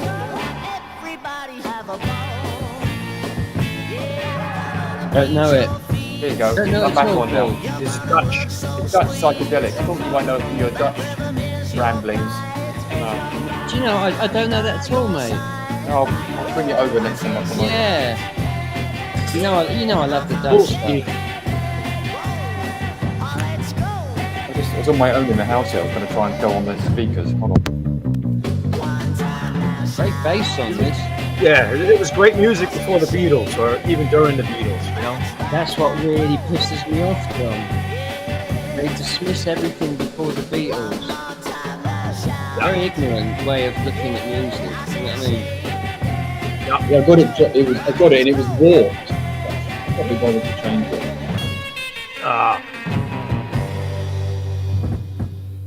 Let me see if I can That's turn a up. good one. Yeah. There we go. I turned up Paul. Yeah, That's one. Thanks, John. suddenly got the house to myself, so I thought I'd let it rip here. Yeah. And this one is not rare. I know Garner has it and all, but the cool frat rock. I only picked this up this year. The Invictus, the Hump. Oh, that's a great one. I first heard that on a Cramps introduction tape. Mm. I thought, well, I've got to hunt this down. You know, pre-internet days, you had to just keep going through record lists, looking for 45 that had Hump in the title. That's why I needed you here earlier, because all the singles we played, you could have gave us your info on them, you know?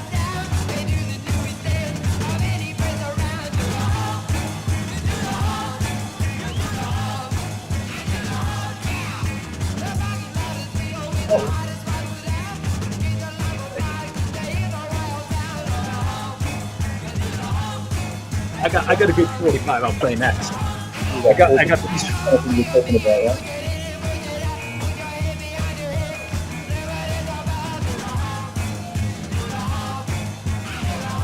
That's right. I think that's the very tape, Paul.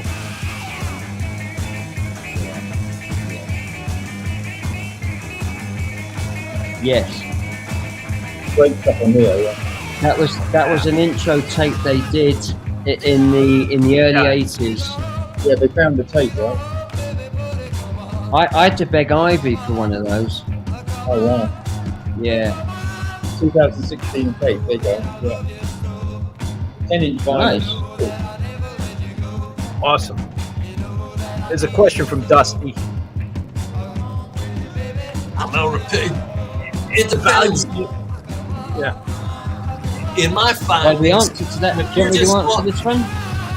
Yeah, go Go on, ahead. Dana, sorry, I Paul. didn't speak. Dusty, if you just want to play them, you'll be surprised. Old 45s look like they're trash, but they'll play. Now, as far as flipping them, selling them, you know, you got to be honest with people. But I think most folks, and John probably in the Pauls can vouch for this, that you'll be surprised. Dinged up 45s. I think she means sound dinged. old. They'll play. Dinged. I think she means dinked without the center, right? They call them dinked 45s. Well, here. it's the thing is, Dusty, they're dinked in the States, which is the big hole, and in the Europe and in the UK, you have the small one which just fits the spindle, and often you see it's like a bit that you can push out because that was so you could put it on a jukebox. So sometimes you find those singles and they've got the center pressed out, and that's all it was. But it doesn't make any difference to the value on American ones because they're all dinked.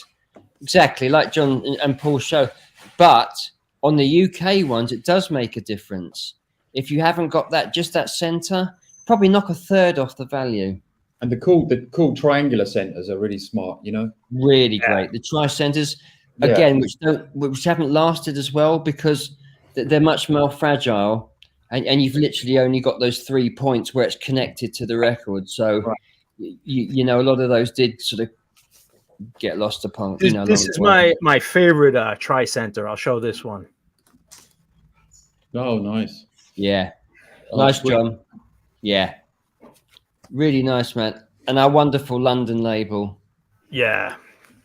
A wonderful label that introduced us from everything from Bo Diddley and Chuck Berry and Muddy Waters and Howlin' Wolf to the Sun records like Jerry Lee, you know, and Johnny Cash and all that stuff. I mean, just incredible range of music on there. You know what I mean? If you see what actually came out on there, it's staggering, you know. So I'm going to play a song maybe most of you haven't heard. I got this. This is put out by Munster Records out of Spain, a reissue. But it was her birthday, and I got her a bunch of singles and some records. But this is the Rockin' Vickers doing Dandy, which is the Kinks tune. But you know, Dandy, Herman's Hermits had the big hit with it. But we're going to hear the B-side. And the thing about this is Lemmy from Motorhead, this was his first band, and he's the guitar player. And you're going to hear some slashing chords over like almost like the traditional British rock and roll vocals, like early 60s, pre-Beatles vocals. But you're going to hear some nasty guitar playing. I've not heard that one, John. Me neither, no. Interesting to hear it. Lemmy reckons he was a terrible guitar player, doesn't he? Before he took up the bass. Well, let's find out, ladies and gentlemen, shall we?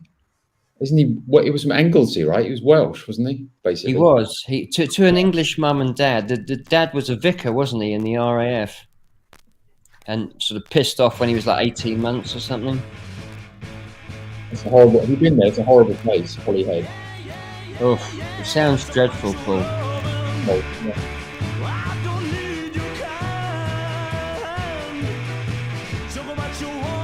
The best track is called I Go Ape, like a Neil Sedaka cover, but I only have that on CD. That's interesting because they did a version of I Go Ape, didn't they? Yeah, that's the best song. But I don't even know if Lemmy's on it because he joined like in I think he joined after that one, didn't he, John? Yeah, I think so. Yeah.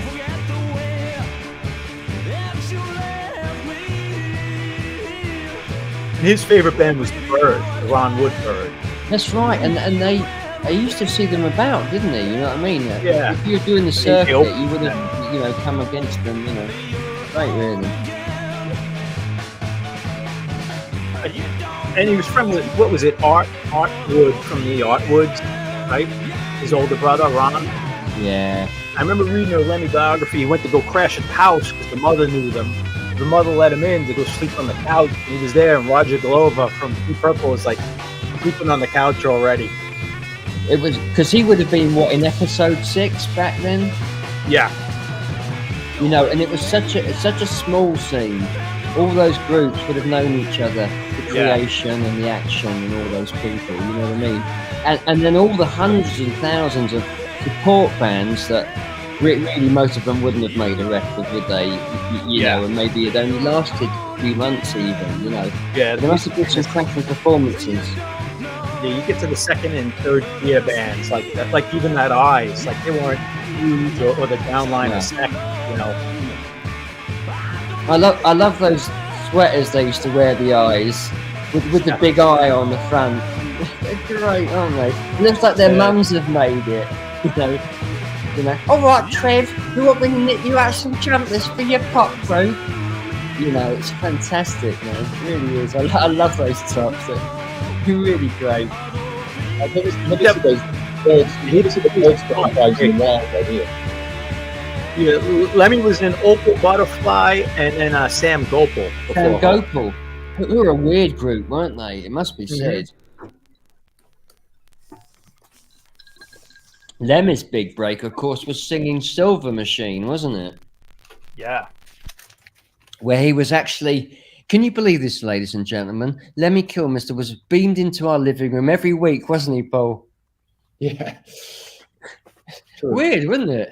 Yeah. I mean, it wasn't at the time, but looking back on it, it is now. Yeah. You know what I mean? But I think a lot of those heads were really surprised that Hawkwind, of all people, had a huge hit. You know what I mean? Because you couldn't have thought that the Social Deviants or the Pink Fairies were going to have a hit, could you? Do you know what I mean? Yeah. Everybody's dancing. So you know this one, but I picked this up. The wife actually bought this one because she loves this tune. But this It's a great track one, isn't it? was if I could talk about it. Move your torso. Only more so. Come over here, little sister. Come here. Right? You might have had something to do with this record. You know what? It does look familiar. And I had this record, you know, since like 97, 99. And this is And you got the original copy, record. John. I think you got it, baby. Yeah, the original. But Lone Twister. Yeah. Someone had to hunt down these rare 45s and stuff and put out this comp. Everybody's cool. And he might be on this panel.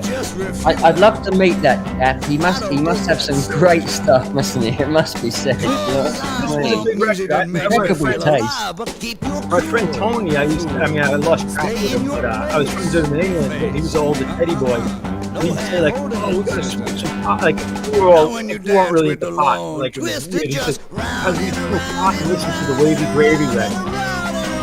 He was just like out of character for him. He was real. I tell you what, it's really odd, John, because I've been in all kinds of situations. I was actually at a rave once, and this guy said that he sampled Wavy Gravy in his set. And I turned around and I said to him, "Yeah, I put that album out." And he looked at me. I could tell he was sort of out, and he looked at me and went, "Really?" Yeah, I was going, "Yeah, I put that one, you know." So you meet all kinds of people across all walks of life, you know. It's funny. But I got the idea from the Cramps tapes. You know. Yeah, this record still. I mean, I don't know if it's in print now, but it's been repressed a few times. You know, it's a popular one. Really has, and those naughty people have not given me 1 cent. I'm gonna have to send Trevor and Eugene round.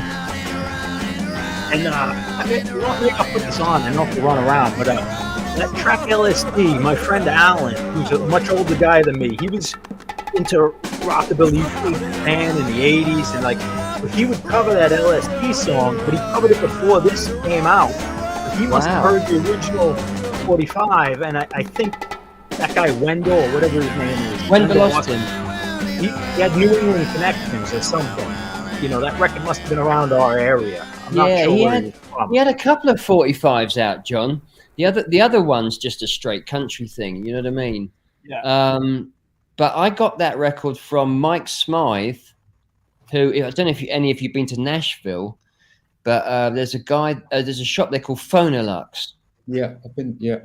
Have you been in there, Paul? Yeah. Just in April, actually. Yeah. Wow, isn't that weird? That's That's Mike. He's a guy from Putney. He's English. Yeah. Yeah, English guy. Back in the day, right? Mike used to sell records from his mum's house in Putney. What? and that's where I got my first Andre Williams record. Oh, right. He had a copy of Greasy Chicken on a Fortune 78, you know, and I went around his mum's house to pick it up. Oh, really? So I'm giving everyone, you know, you listen to a classic compilation of the underground. Like this is a killer comp. Thanks, John. Well, I had fun putting it together, man. I'll tell you. I mean, Garner will back me up. Like this is a big one, and a lot of Norton records. They based a lot of their comps off this comp. You know, When I first put it together, because what it was is for years I used to do tapes like this, and I used to give cassettes to people, like a Wavy Gravy, you know, but like a C90, you know, and people kept saying, "You've got to put an LP out of this sort of stuff." Do you know what I mean? And then half the people go, "Nah, no one's going to buy that, mate." Do you know what I mean? Who's going to buy that, you know? So I was sort of procrastinating for ages. And then finally, someone had access to press implant and all that. And said, "Come on, let's do one." Yeah. You did what, 4 or 5 comps? 5. I did Wavy Gravy, this one. The second one is for Hairy Policeman. The third one was cough syrup for Elvis impersonators. Yeah. And then I did 2 Mellow Jellos. I did Mellow Jello for Mellow Muffins and Mellow Jello for Groovy Ghouls. What about the other one, the Teenage Eggman, by the way? Yeah, that's the one mellow. There you go. The cough syrup, these are expensive. The cough syrup one comes up, but it's like that's a $60 comp at least nowadays. What I have you got that one, John? No, I don't have the cough syrup. It's in my want list. Every now and then it comes to Discogs. John, I have one for you. Oh wow, fantastic! What I'm going to do if you check, have you got one, Garner? No, I don't have any of those. Well, if you got it, Paul? No, I don't. Right. What I'm going to do is I'm going to do you all a personalised cough syrup for Elvis impersonators with a sleeve that's personalised to you. You can let me know what you want on it, and I'll do one up for you. The pressings are fantastic. I got them done in 1989, and to this day, people say to me, "Oh wow, where did you get this pressed up?" It's really fantastic. I wish I could find a guy like that now. You know what I mean? But this guy really had the vinyl. I don't know where he was getting his vinyl from, you know, the pellets, but it was really good shit, you know. But I'll do all 3 of you a personalised cough syrup. Wow, oh, fantastic! Amazing. I have something to send you if you know. No problem. By treating ourselves to a fancy woman hunt, by turning them loose, hunting them down, and murdering them in cold blood. The game. So did you have original 4.5s to do those? Yeah. Oh. Basically, I had the 45s, Garner, but I didn't have the discs of the movie trailers. Because they're all those trailers that you hear pressed on 45s, mainly for radio stations. Do you know what I mean? Yeah. And the guy that used to really collect them was the guy, I can't remember his name now, but he did something weird. He put out all those DVDs with, you know, there's something weird guy. Yeah. He had loads of these 45s. Fantastic collection of them. And I think that's where Lux was getting them from. They were friends.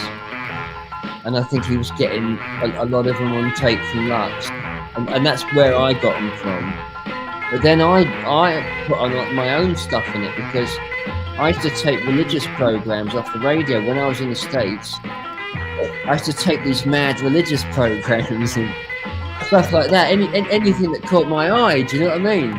Because I just wanted to make it a little bit more interesting, do you know what I mean? Yeah, that was the whole sort of premise. Right. Oh my. Now they were the cut-in records, weren't they, Paul? Yeah. Yeah. Right. Yeah. Yeah. It was fun, and that really sold that record. Oh, nice one. What did you get? Okay. Yeah, the Cruising Cruisers series were a really big influence on me, it's got to be said. I'm gonna go up. I'm gonna take your chaps up. Yeah, no, all right. I'll get it. Son, can you bring me some scran up, babe? And a fork. Yeah, the first stuff I probably heard like that was on Sin Alley. Yeah, that was my first too. I mean, I'd go to the North catalog and that, but I never picked up the Wavy Gravy and all that. Now, looking back, the Wavy Gravy is the only one I had, and I never picked up Volume 2. The Mellow Jello I only got like last year or 2 years ago. But the Norton does so good, all those crazy comps. Yeah. Well, there was a time. There was one called the Madness Invasion. A bunch of that stuff started coming out. Those limbo lounges and stuff. Yep. The Big Itch series is great. Big Itch. Yeah. Find some stuff on there that's just, what is this? The guy I played with in the band he would listen to that. He loved that. I don't know Solid Jackson, Tone Garner or Paul. I don't know. They probably know. I never heard of Solid Jackson. No. That's the other Mellow. In the water. Nice. Dark, gliding shapes that excellent. every law of nature. Awesome. They're not human, but they hunt human women. Yeah. Not for killing, for mating. Humanoids from the deep. Starring Doug McClure. So, Paul, did you do those then when you were here in the States, or was that rated R under 17 out of No, that guy who pressed? Was he in the UK? Yeah, do you know who it was that was involved in it? You probably all three of you know the group The Cannibals. Do you know Mike Spencer? Yeah, I hung out with Mike Spencer. Yeah, he used to be in the Count Bishops as well. You know, John. Yeah, I saw The Cannibals. That's where I met him. Was backstage. Yeah. Mike is a character. If you've met Mike, he's a genuine character, right? And he had a fucking great. He got hold of this warehouse, and he had a pressing plant in there, and printing covers, doing labels and stuff. He had these sort of minions in there, these like Cannibals fans that seemed to be working for nothing but the honor of working with the great Mike Spencer, as far as I could work it out.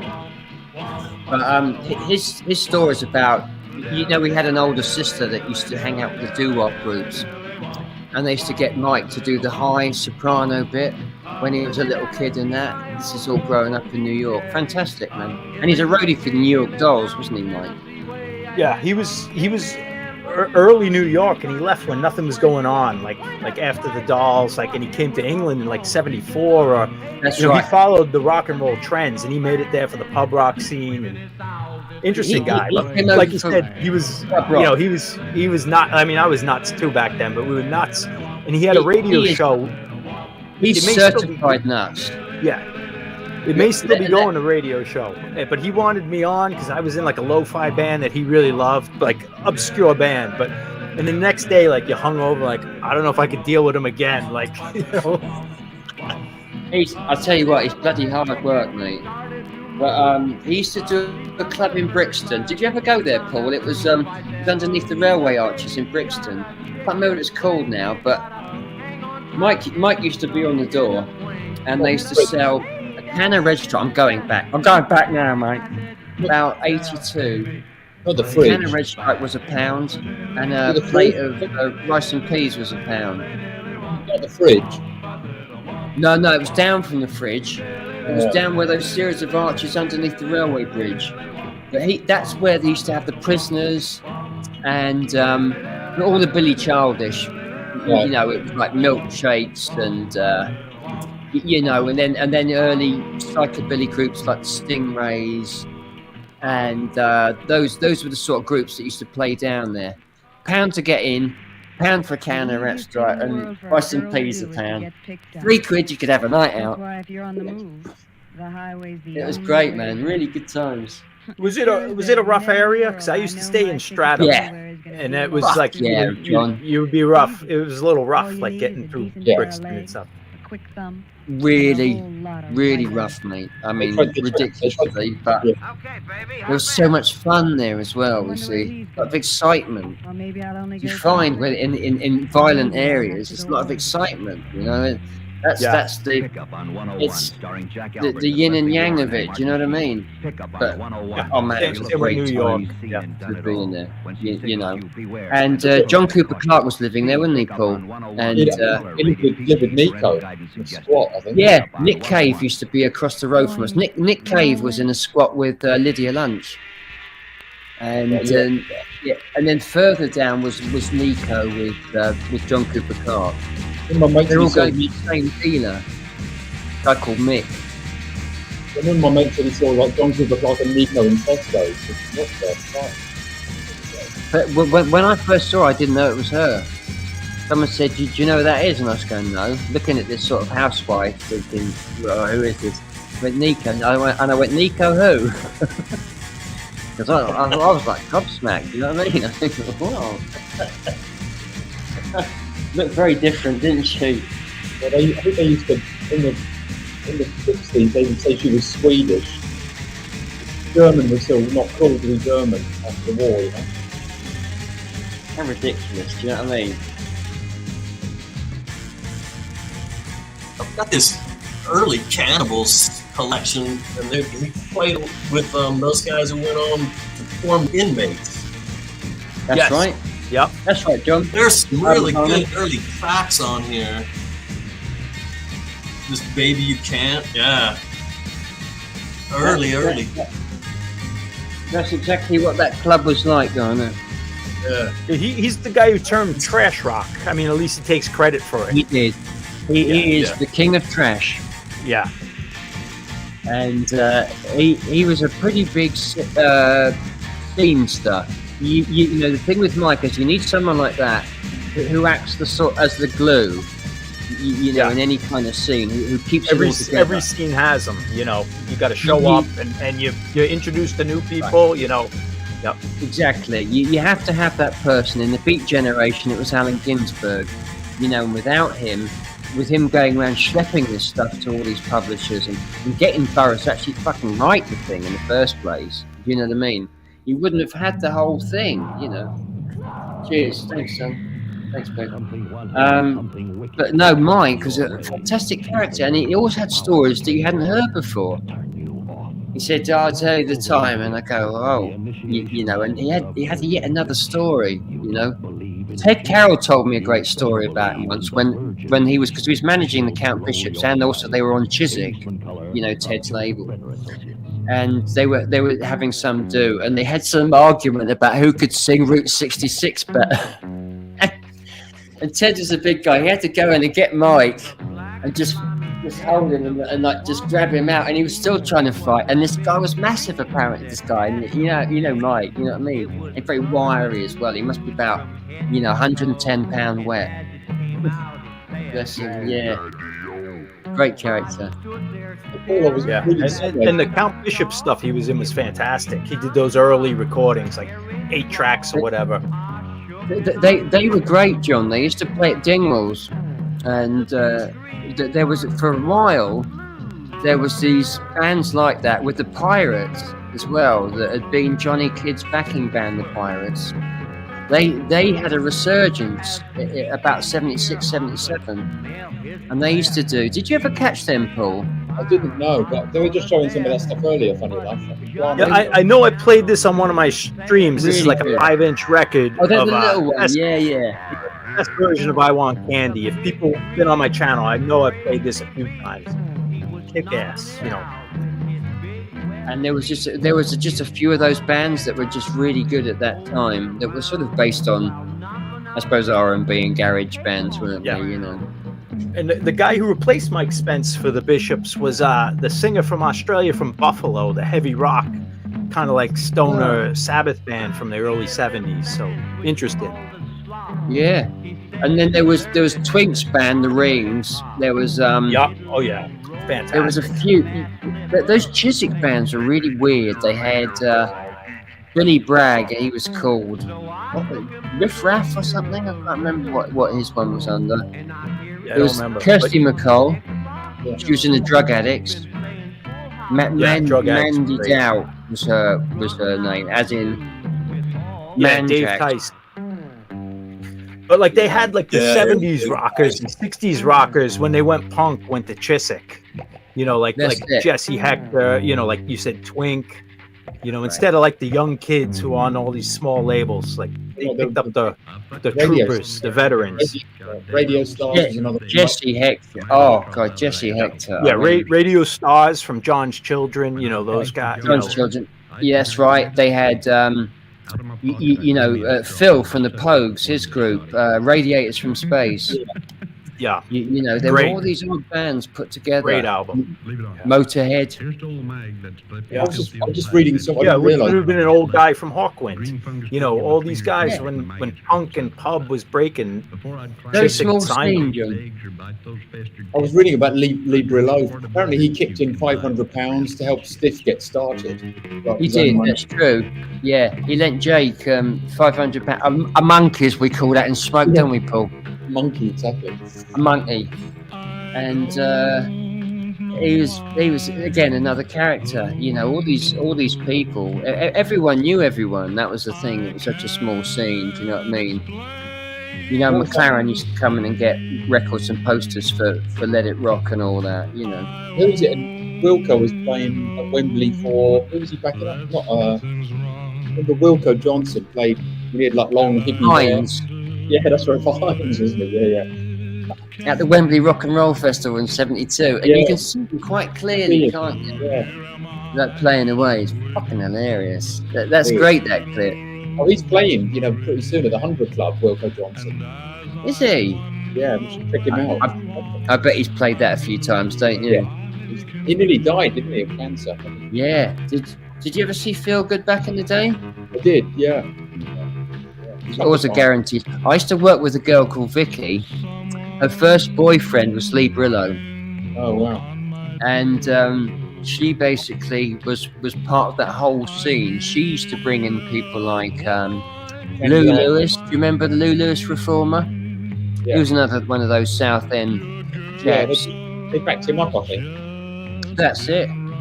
And she was always she knew all these funny characters. Her second boyfriend was Rat Scabies. Oh, wow. Yeah, that Lou Lewis, the first single is Dr. Feelgood backing him up under fake names. Is it? Right. Oh, Yeah. you know the connection, John. Yeah. Yeah. I'm taking a shower now. Just slide her under the door. I think it's this one. This is a very early Stiff, like number 5. Yeah, they're You know, on that. it's early, Yeah. but Oh. the band is it's I don't think Lee's on here because he played harmonica, No. but all the other guys. Who was the guy that used to play the harp? Was it Lou or was it another guy? Nice Uh, one. Cool. Lou played the harp. I think he's the harp player. He's the as far one as I- then. Yeah, He went he's the to one. prison. This is just instrumental with him on harp, but it's all fake Yeah. names like Pete Zier, Lee Green, Johnny Ocean on bass, but it's Dr. Feelgood. He went to prison for holding So up they're on this too then. post office with bleach. Excellent. Oh, nice, Connor. I don't have Yeah, that well, one. I this- have some others. They're on this That's one. an Yeah. unusual one, Yeah. Seen that before. isn't it? Yeah. Oh. This is on UA though. Yeah, he got signed. That first album's great. Yeah. Amazing that United Artists were picking up those sort of bands, really. Well, like Brinsley Schwartz. Yeah, that's Lou.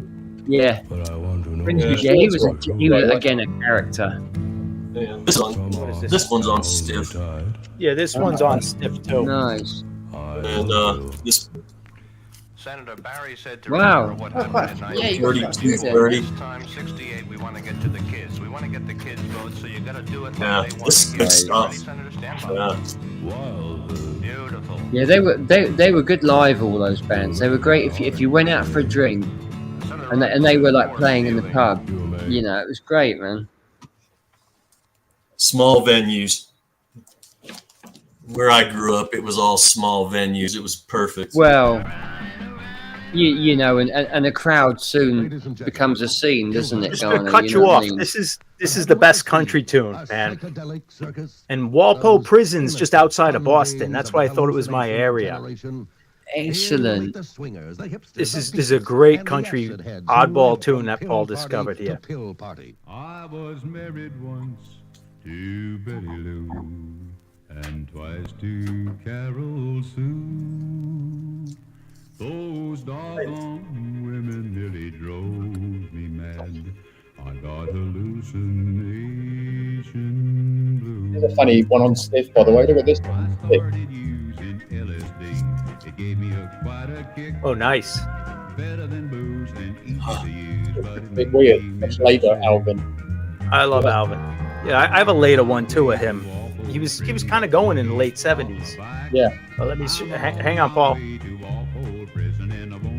Up a bit. There it is. Wow. Wow.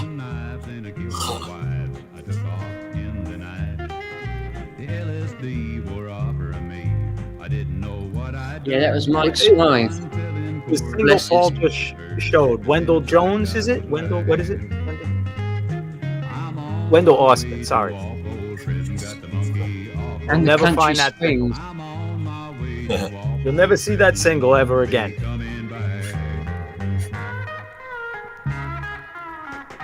Yeah, I'm just looking it up now. $200. If you ever attempt to use LSD, think about this story I've told. Yeah, I probably never made $200 off that record. Over time. Yeah. But someone mentioned the old cruisings. Yeah, Vance. Did you ever get any of these, Paul? Let's have a look. No, I've seen those. Yeah, I wanted to pick up my birth year one. I need to pick it up. I just saw a whole bunch of these. I wish I picked them up. They're good, aren't they? Nice. Used to see those out all the time. Now, not so much. Have you ever felt this desperate? I want your hand to slide between my The kind of Liechtenstein artwork. It really is, isn't it? There's my year right there. Yep. Make me hotter. I can't stand it. Oh, I want you. Oh, wait. Let me open it. What label are those on? Is it Increase? Yeah, Increase. 3, 4, All right. now 5. They're splendid. They'll fry your brain. Perfect for parties. They're sick as hell. Jolly good fun. You'll die dancing. Available from good record shops everywhere. Buy 'em or die 1,000 deaths.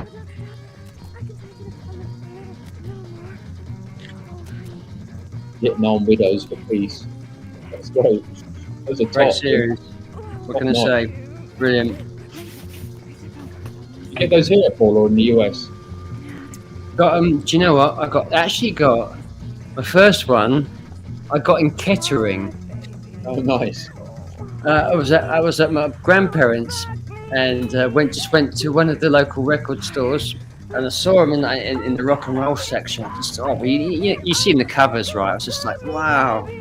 And the first one I bought was 56, and I was sort of umming and ahhing because I had two of the tracks. I already had Little Richard, and I had Chuck Berry, and I didn't want to duplicate anything. But I was looking at these other people and thinking, wow, Bill Doggett, who's that? You know what I mean? And Little Willie John. Who are these people? Do you know what I mean? Because got it back. I didn't know there was all this stuff in between the tracks, like all these original ads, especially for things like Fago root beer and stuff like that. And it was just fantastic. It was just like a whole experience, you know. Yeah, so I was absolutely hooked. Yeah, I remember getting I bought my dad that American Hot Wax compilation. That's a good one Great too, right? one. Yeah, it's a great one. It's got Screaming Jay, isn't it? Yeah.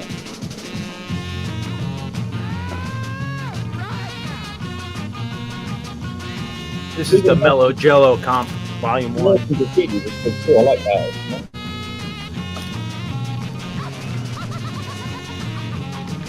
I don't even think I have this album, John. It's a good one. It's got that crazy version of Shaking All Over you played. What's he called? Tommy Bruce.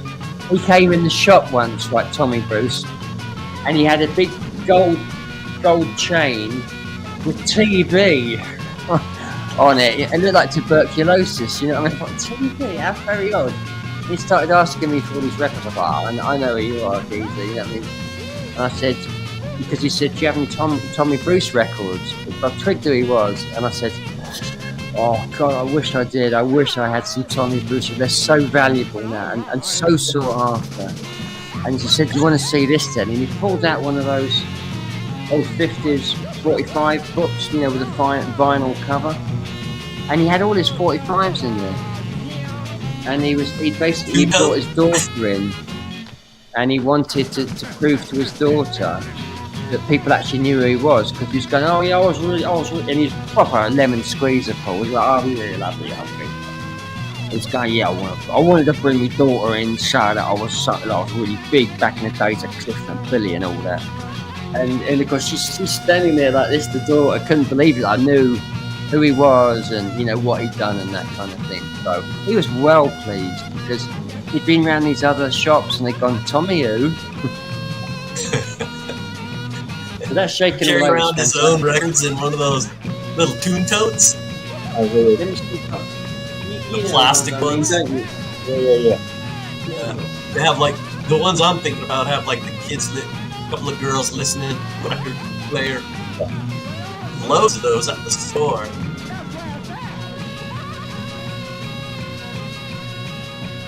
Yeah, I want to get some of those the cool boxes. You know, they're hard to find, like the psychedelic ones with all the swirls. I've got some somewhere. I can't think where I put them. Now become a dangerous. They're great though.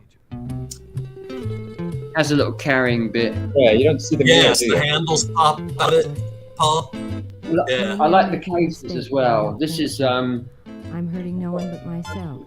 My daughter got me one not so long ago, Freedom to be actually. enjoyed, that's for me. Yeah, I've got all mine over here. I want to enjoy life when I can. Oh wow, you got How about these, Paul? Nice. This young girl poses as a student to avoid detection. Oh, the double one is Yet her cool. one fear is Yeah, I need more doubles. The double is super cool. I'll make it big, Donna. That's great. She is not happy Yeah, since this her one's- family found out what she is That doing. is great. Super nice She shape. knows she has to The either crocodile, give it up or the mock That is a thing Yeah. of beauty. a big decision for a young girl. And this was super nice as well. Oh, you guys have got the nice stuff. Oh yeah. Nice. Those are those two I keep all my rockabilly stuff in. Did you see this one, Garner? I might have showed this one before. Might have showed this one before. Yes. That's lovely. That's fantastic, all these like John. R&B songs written all over it. Oh wow, man, that is really cool. Yeah, and it's got the key too. That is fantastic, John, isn't it? Yeah. That is really I don't something, man. I don't believe this is his signature. I think it was like a kid wrote it in the 50s. He was like a fan and putting that on. Yeah, and like this is Frankie Lyman, and he starts writing Yeah. all the songs that were in there. I had to make this yesterday. I was Oh, Paul, where'd you get that? Get that down at the local grocery. That is fantastic, mate. Is that an original Damien Hirst? Is it? I needed something. Diet too. Oh, that's a nice one. Oh yeah, those are cool. Oh, that's awesome. The kids. That's Yeah. fantastic. Yeah, that's great. What a weird shape. This is. They look like fishing tackle boxes. Some of them, don't they? This is where my daughter got me. Oh yeah, that's sweet. Nice. Yeah, I love 45 boxes. Yeah. This was my sister's Oh, that's great, man. original Decca. Oh yeah. That is nice. Cool. This belonged to my oldest sister. And then That's cool, Garner. That's where I have all my. That's really nice, man. I like the sort of personalised touch, don't you? This is a slightly thinner one. This is an old 50s one,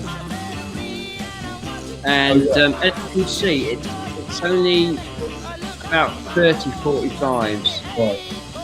Just what you have your rare ones in. You know what I mean? Yeah.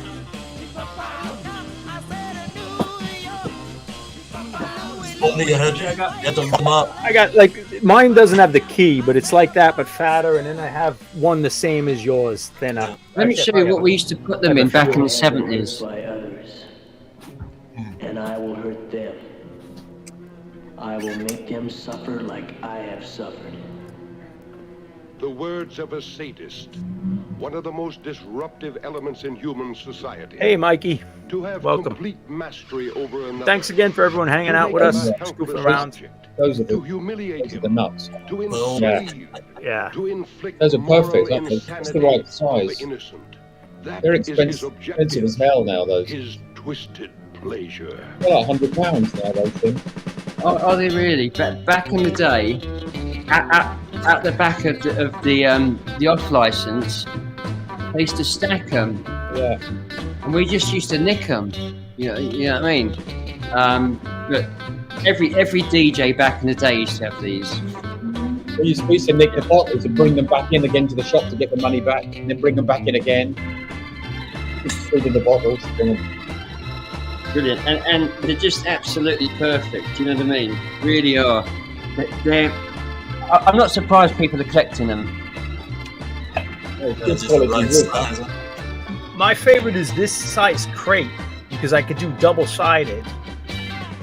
It's like this, so I could do two. Like, and you could stack a whole bunch in, and they stack. So I could bring like two of these to a DJ gig. What are they? Are they like milk crates? I can't find this. I guess they're milk, but they're a weird size. But they fit perfectly two rows, so I could look at them forward instead of long ways. I think you can just like only 2 gallons, Paul, for those. Yeah. Like the only thing I worry about with the crates is like when it's raining, you need bags or something, you know. Yeah, really, if you're doing a gig like that in the rain, John, you want to bring them in boxes, really. Yeah, and then I get nervous, like walking away from the table. You know, I need that door, the cap shut and locked, or cap shut at least. You know. Listen, I've lost 45s DJing, and there's nothing worse than you know, because you turned your back for like just a few seconds, even. Do you know what I mean? Yeah, like when my wife does the DJ, like a punk rock gig, I'm like, you know, you realize that's $10,000 worth of 45s or 8,000. You know, if they're averaging $10 a piece, you know, a couple, not 10,000, but it's 4,000. No, what I used to do a ska and rock steady night, right, for skinheads, and you know, you can imagine how much was tied up in like a Schweppes box like that, John. You know, those sort of 45s. You know what I mean? And you had to watch the fuckers. Christ, they were deviant. You know what the old skinheads were like? Oh, they were.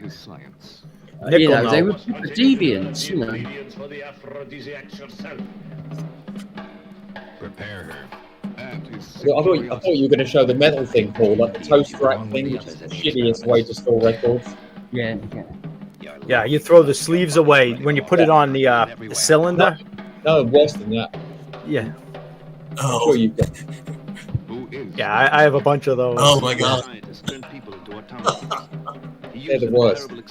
So you used to throw the sleeve away. Yeah. Stick him in. But my father said that. He would buy those Elvis EPs and stuff. He said they'd throw it away like it was the rappers. You know, what do you need that for? The picture sleeve? Yeah, the picture sleeves. I don't want that. Spindle, the vertical ones are quite cool though. Like you said, they've got like a big spindle and they all sit on there, right?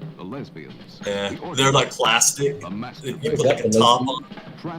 They have some at the shop. I have some at the shop. They just put the top on and twisted it. Yeah, inside we're all just open.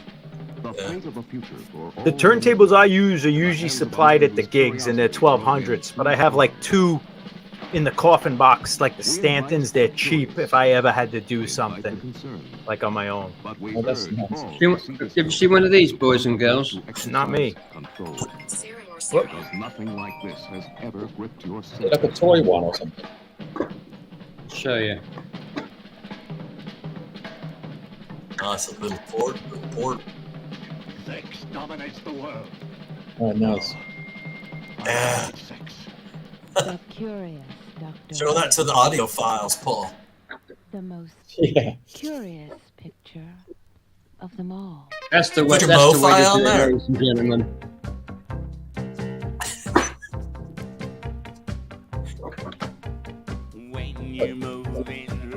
$100,000.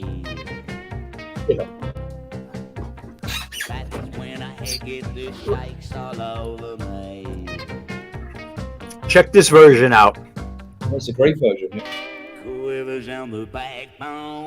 Is this that guy that Paul's talking about? Yeah, he was talking about earlier. Is this guy? Paul, this track is nuts. And the thing was, he talked just like this, and because he had his daughter with him, he had a sort of foil. You know what I mean? It's back in the days. It reminds me when I used to be on tour with Cliff from really old days. They all be screaming until I came on. Right on, Steve. Cassette. 70s cassette. Look at the pattern on this one. Oh, yeah. Very 70s, isn't it? You know what I mean?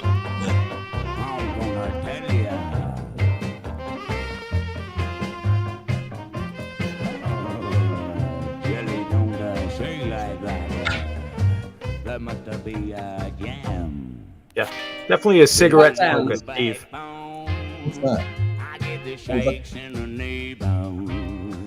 Yeah. Oh yeah, I have some of those. Yeah. Nice. Oh, awesome.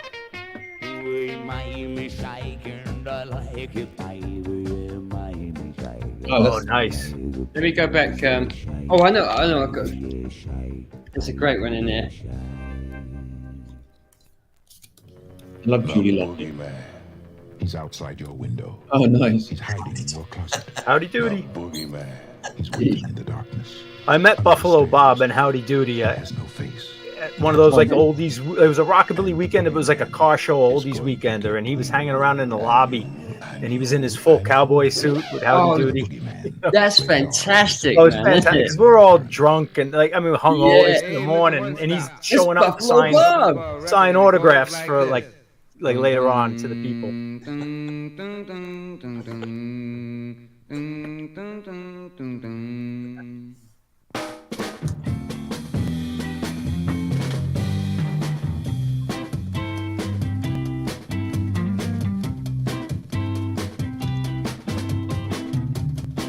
Yeah, Shaking All Over was Johnny Kidd and the Pirates was the original.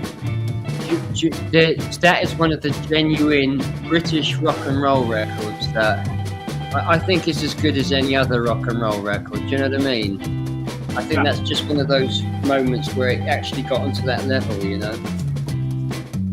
This was a TV show, Paul. I don't know if you've ever come across this. I remember the show. This was a TV show back in the day called For Cats. Yeah. And they used to have a sort of horror type guy on it that used to do stuff. Oh, right. Yeah. This is my version, which came out in like '77, probably marketed for the Teddy Boys. Like this isn't an original, but British. Wow. A lovely record, John.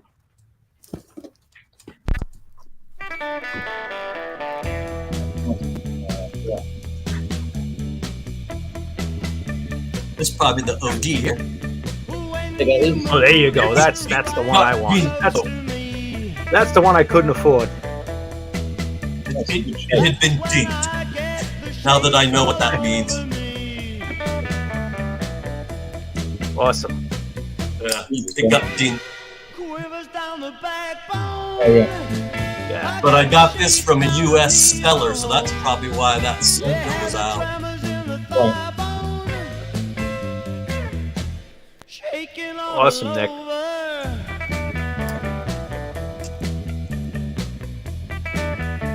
Yeah, there you go. Another Steve as well, Paul, isn't there? Like 4 squares on it. Beautiful artwork, isn't it? 4 squares on it. They can do that. Great, isn't it? That's Really nice. One of the top-notch sleeves. I love those sleeves. It's so cool.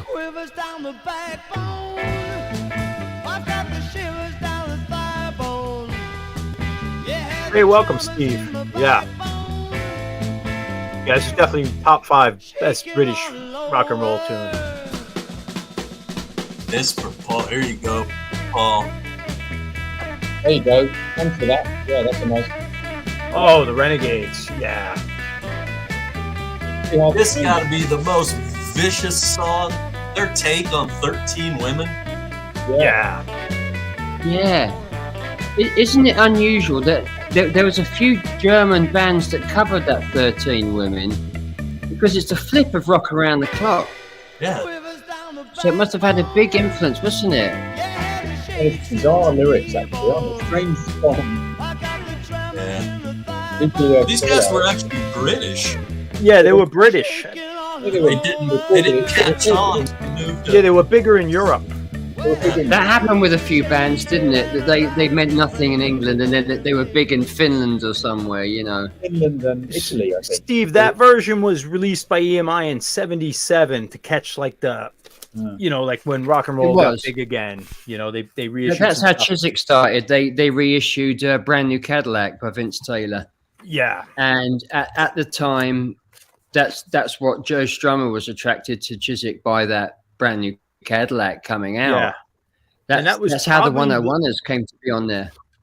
And it was probably the height of the Teddy Boys, right? 77, when like absolutely it sold. You know, I remember it was Ted massive. telling me it sold something like 75,000 copies, which for a reissue 45 was a hell of a lot. Do you know what I mean? And it actually got some radio play in that. But then Charlie went and put out Jungle Rock by Hank Mazzell, and it was the gloves were off then, because that went straight to the top, didn't it? Made Top of the Pops unbelievable, like this obscure track from America. You know, they had Pan's people dancing to Jungle Rock. You know, Now that's a lot of my rockabilly friends. That was their first, because they were probably like I don't know, 10 years old or whatever, and saw that on Top of the Pops and went nuts over it, and that's how they got into rockabilly. You know, that rock was and roll. definitely an entry record for people to get into rock and roll. I think back in the day, you know, for me it was the glam groups that were so obviously based on rock and roll. Yeah, you know, especially your Mark Bolans and Gary Glitter and all that. It was all based on 50s rock and Alvin roll. Stardust too. You know, he was Gene Vincent almost. You know, exactly. Mud and all those know, people. I pulled the Mud because I wanted to do a tribute to you, so I have a Mud to him. But I don't have the single or that 10-inch of what was I going to say, of the Renegades, but I do have 13 Women on this comp on Satan Records, so I could play it for the kids in the crowd. Cool. Yeah, 30 Women's a really unusual one. The other weird one people forget, Paul, is Wizard, who are really, you know, quite rock and rolly, weren't they? See My Baby Jive, and you know, they always had a geezer wearing a drape, didn't they? And even Roxy Music. I mean, it was the time. Wasn't it? Don't mention Shawadi Wadi.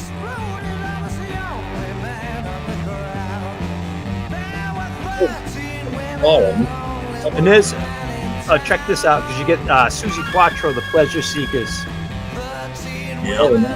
Yeah. That's a good comp, that one. Yeah, that one's underrated too. I literally bought that as soon as it came out, and I was very pleased when I got that home, because I just used to buy them. I didn't know anything about the groups on there. It was all new to me, you know what I mean? So I would just buy them and get them home, and I remember putting that Jesus Christ, who put this together? Where'd This they is a good find? one. Wondering where they found that stuff on. And I'm pretty sure that's the first place I heard the Pleasure Seekers. Oh, probably, yeah. I can't imagine where I would have heard it before, or even known about it. You know, in pre-internet days. You know, really. Yeah, those comps were anything. They really were. Garage. At one point, there were so many coming out that you could go to the record shop once a week, and there would be half a dozen comps that you hadn't seen before. You know, Yeah, the mid 80s, like 82 to 85, 86, where it was just. I mean, when people. Yeah, exactly, Garner. I mean, when people talk about the 80s, they always say, you know, oh, it's either like the Blitz Kids sort of stuff, or it's Duran Duran and the Spandau Ballet, or it's the Flock of Seagulls, or whatever it is, and there's some 80s sort of music. But for me, it was 60s garage and psychedelic, you know what I mean? Because I was into all that Nuggets, Pebbles, you know, all the stuff that Tim put out, and all that kind of. That was the 80s for me. You know, I would say like this. Comps were showing up weekly. Yeah. I mean, every time I would go up to Denver, I mean, I'd come back with what? High mid 60s. I had to get my whole set. That was the thing. They just kept coming, didn't they? Like those highs in the mid 60s and you know, the garage punk unknowns and all that. And they just kept coming. And then there were all these weird one-off ones, you know. Yeah, it was almost overload on all that garage rock for me. I have all these. It was almost too much. Oh, that's good, Paul. Just like Caroline and that. Yeah. It's the weirdest thing. You get all these like all the DJs like Kenny Edwards, all these like before they were big DJs.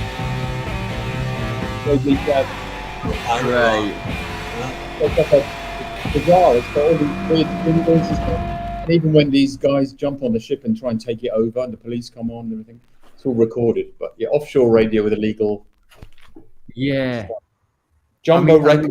What that is? I don't know. Jumbo Records. Psycho were based in Margate, Paul. Jumbo Records. Oh, Jumbo. No, I thought you said Psycho. I don't know. They used to do psych stuff. I've never seen that Jumbo one. No, mono. N15. I don't know where that is. Tottenham. Is it Neasden? Somewhere like that. Neasden, is it? Yeah. Have a look. Here's the Susie Quattro. This is the Norton reissue because you're not going to find the original. But no, even this one now is like a $30 because this is out of print. This is like a $30 record, which is crazy. Well, a lot of those Norton records are just one pressing, aren't they, John? Yes, some of them are. You know, some, but then some are just $8 records. You know, or it's weird. But this is Susie Quattro and her. You know, I think it was her sisters and all chick band did this. I don't know, 1960s. And their name is actually Quattro, isn't it? They were Italian Americans. Yeah, Quattro. And this is 1965, and they're singing about beer, dying. Strohs. Yeah. Strohs, yeah. An ice cold bottle of Strohs. Yep. What were they, like 16? Yeah. Yeah, well, they probably were, weren't they? Out of 45, you know. Just in high school. When they were doing this, like some of them might not even have been 16. Yeah, they were kids. Yeah. These have two different strengths here in the US. Like if you were 18 or 21. Yeah. Nice.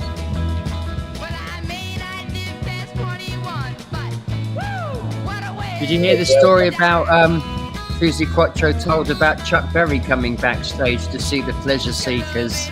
Oh, jeez. No.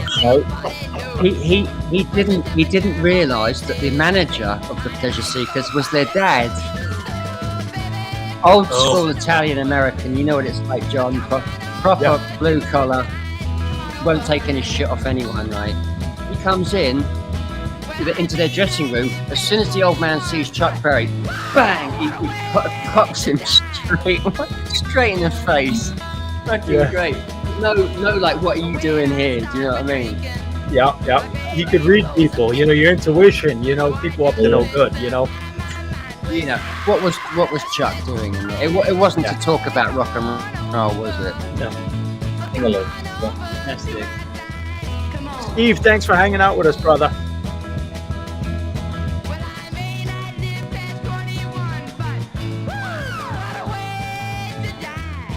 All right, Randy. Yeah, There's 45 collectors in here. Yeah. Just people. Yeah, like I knew Randy had no Strohs. I mean, I don't know what it's like outside of there. Can you get it in other places? I'm not sure. It used to be national in the 80s. It was national for a while. Was it? Yeah. You had a 30 pack. You had a suitcase. Strohs. Great.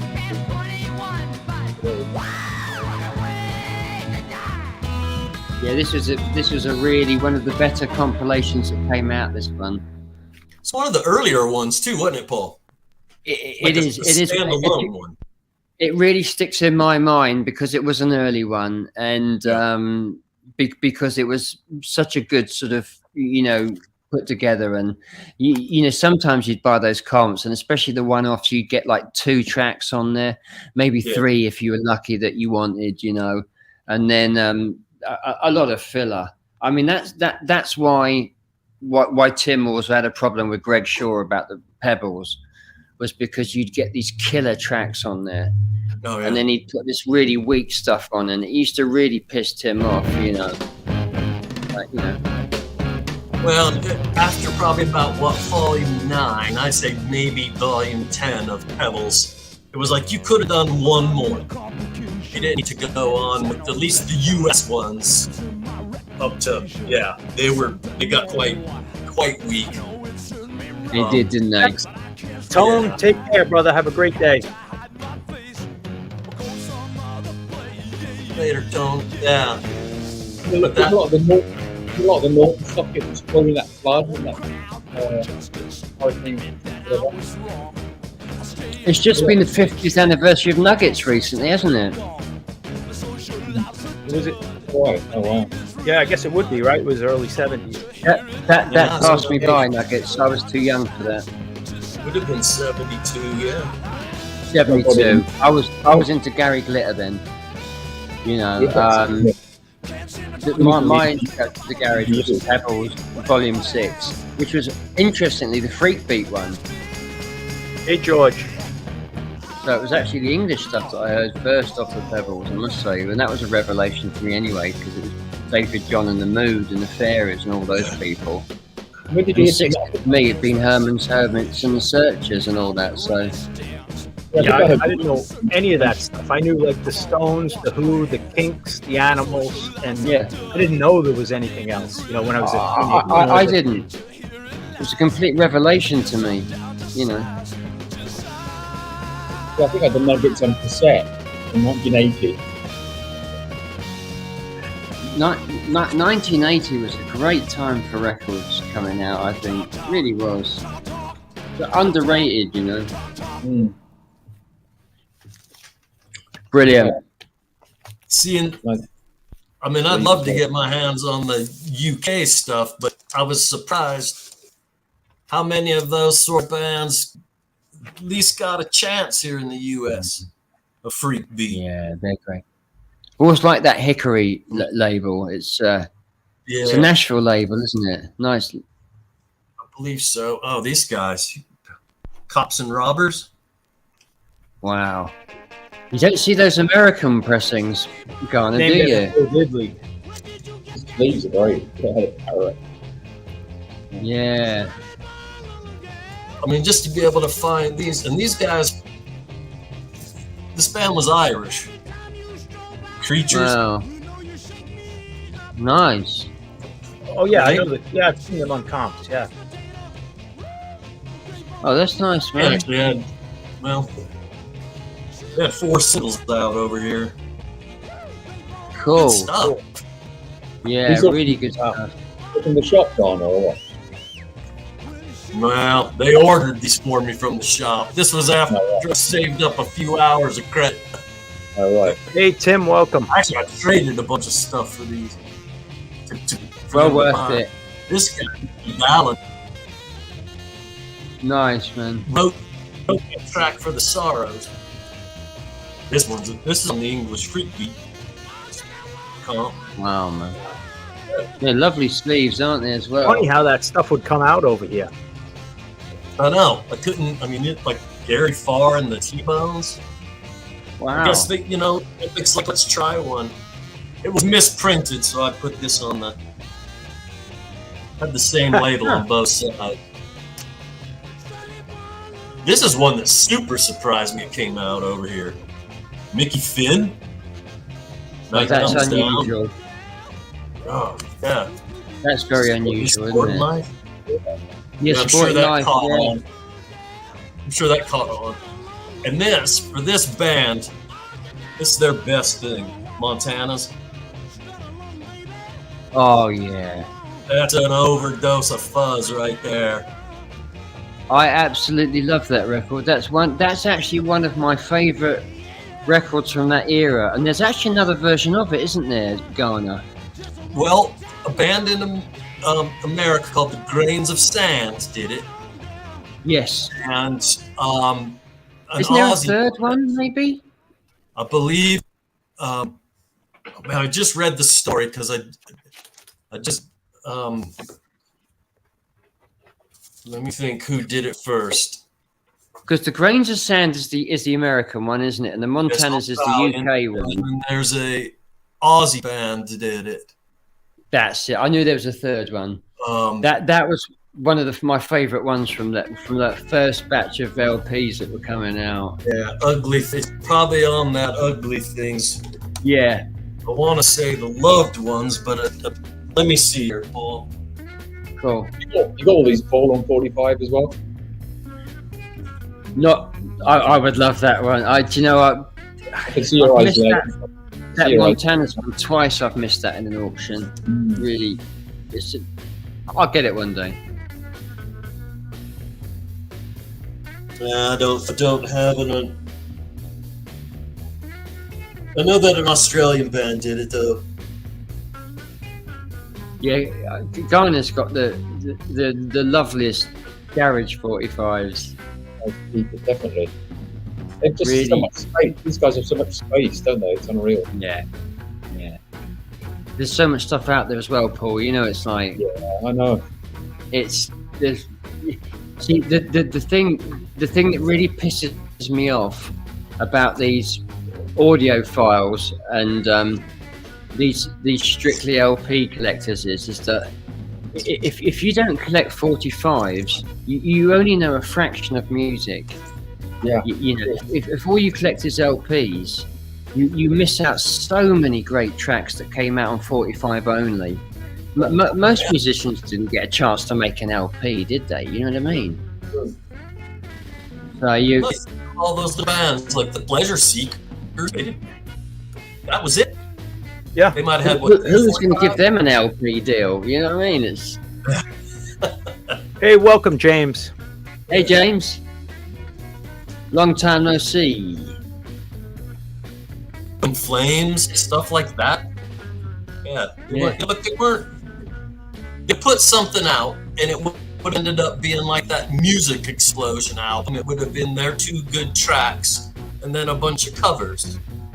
Yeah, like just like a lot of the 50s artists, Yeah. There's certain areas that if you don't collect 45s, you're really missing out on, and that is rockabilly, doo-wop, blues, country, garage, soul, psychedelia, ska, rock steady, all the reggae stuff. Yeah. If you don't collect 45s, and punk rock too. Punk's a brilliant example, John. But punk, especially hardcore, the bands that came out late, like Negative Approach and all that. These guys weren't putting out LPs, were they? They were trying to get enough money to get together to press a 45. You know what I mean? Homosexuality. Michael Pilmer's a guy that's well up on those sort of 45s, isn't he? Do you know what I mean? He's got all these obscure bands that have only pressed up limited copies of 45. Some of them were just only released on cassette, you know. Right. That was it, you know, 50 cassettes, 100 cassettes. Yeah. And if you only collect LPs, you're missing out on that whole era of music. Do you know what I mean? You know, it's really only for classical and jazz, isn't it? LPs, really. You know, do you know what I mean? Yeah, classic rock. You know, rock from 1969 to 1985. You know. Yeah. There's no filler on the 45, right? Well, some of them have a stinker on the A side. Well, the great thing is you often get a really good B side, don't you? I mean, it's sometimes as good as the A side, if not better. You know what I mean? Yeah, it's 50% chance. You know. The A side, you get what the company want to put out, and then on the B side, you get a chance to put what you know represents the group. This is our music. You know. So I mean, Sweet used to do that, didn't they? You can pick a 45 to listen to like that, but I've got to think about picking an album because I've got to put 40 minutes in here. You know, yeah. And the heard argument against them is they can't be bothered to get up and to change them. Yeah, well, come on. Did you really live through an era where you didn't have cassettes? Don't sit down then. It's only 2 minutes. Dance around. I mean, it's like they've got to go. Yeah. You know, each time. How about putting your chair by the record player? You know. Here's a 45. This will switch gears, but this is just a one-off track by the Cassettes Cats Singing Orchestra. Killer A-side, and I know Tim out there will dig it. He probably has this. But is that the Quick Joey Small guys? Yeah, I mean, what you don't want an album by these people. This is it for $1. You know. That's great. That one. The B side is killer as well on that one. If it's the English one, has got a Rumble something on it. Shame. Whoops. Yeah, I'm real trouble if I can't get up and flip a record after 2.5 minutes. I won't be able to list up half my collection. Apparently, John Belushi used to have this on his jukebox. Oh, right. That's a great single. This single's better than half the albums I have. You know, they only have 1 or 2 good tracks. This is pure magic. It really gets overlooked because it's caught up in the whole bubblegum thing. Yeah. And people think it's going to be sort of Simon Says type stuff, but this is, this is a bit proto to me. What's the B-side on this one, John? The B-side's pretty I'll have to look. I thought it was crappy, if I remember. The English one is good. It's like a grunge type thing. Drums, though, are still on. I'll check.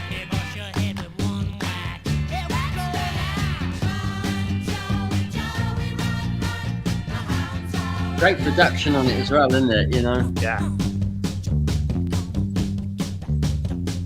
Was most of that stuff on that? Is that on Buddha or Kama Sutra, John? I think it's Buddha, right? One or the other, isn't it? Kama Sutra. Anyway, I think Buddha, but like what, 1910 fruit gum? It's probably all the same guys, really. Yeah, it was all. I think they're all the same session musicians, weren't Yeah, they? all in session with, yeah.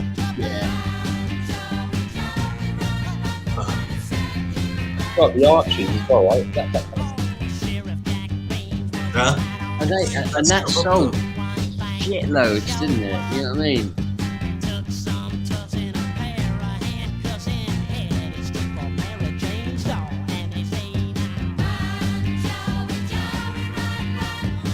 This is a dollar bin fine all day long, right?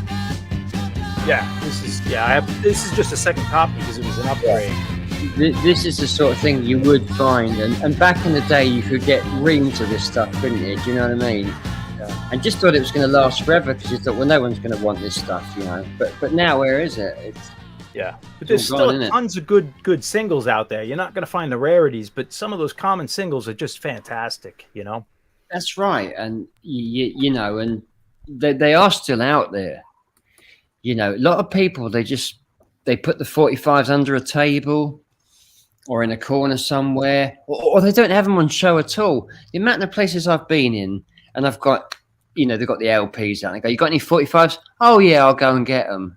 And they bring a box out. I think, you think they weren't even on show, right? You know, and I think, wow, okay.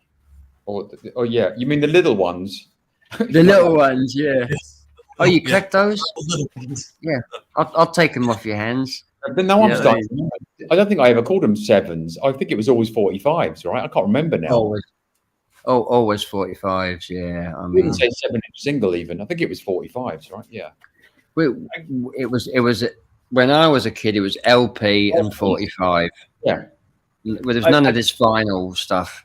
I know I played this not that long ago off the LP, but I found the single just, I think 2 weeks ago, is Slim Harpo. Oh, that's a great version, John. From like 1969. Yeah. So I was psyched to find this on 45. It's kind of funky. Very funky. The store I work at, I've been sorting there for 4.5 years. And just last March, is they're like, "Hey, you want to put some downstairs?" And I was like, "Well, yeah, I ain't doing any good up there." And yeah, it's like, well, shoot, it won't sell if people can't see them. Yeah. They went pretty good at first, but now there's not much movement because all the good stuff's been picked out.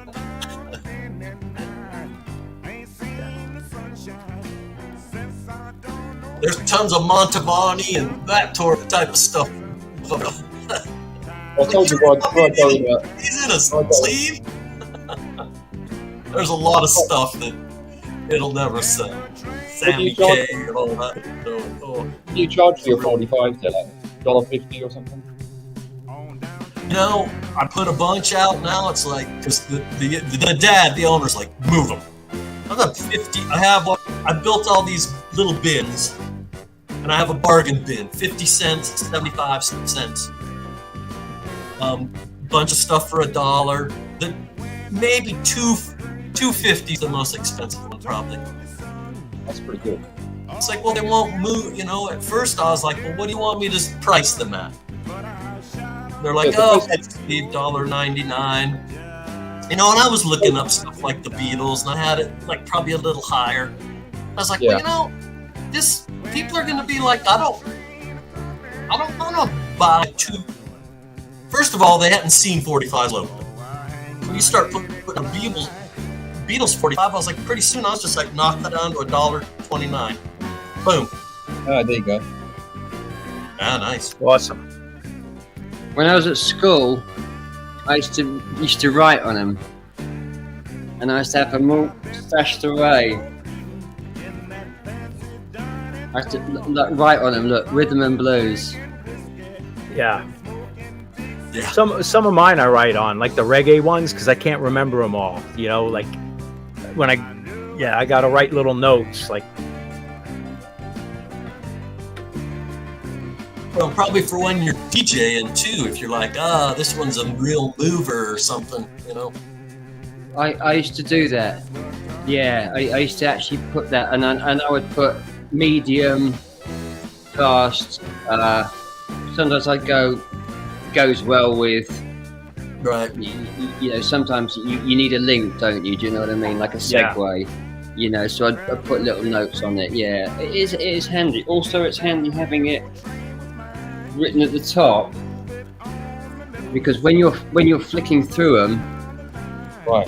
You know, that's obviously the first thing you see when you're flicking through. So you want that information right at the top there, you know. At the store, I put stickers on because I'm like, most people might not know what this is, so I'm like, funky soul groover, or, you know, garage fuzz blast or something. You'd be surprised. You know how many. Most people coming in, they won't know what that 45 is, right? And the fact you've put something on it, you know, you're like Titty Shaker or whatever it is, they immediately they know what genre they're in. They're far more likely to buy it rather than just taking a complete guess on it and not really knowing. If you put it in the right hands like that.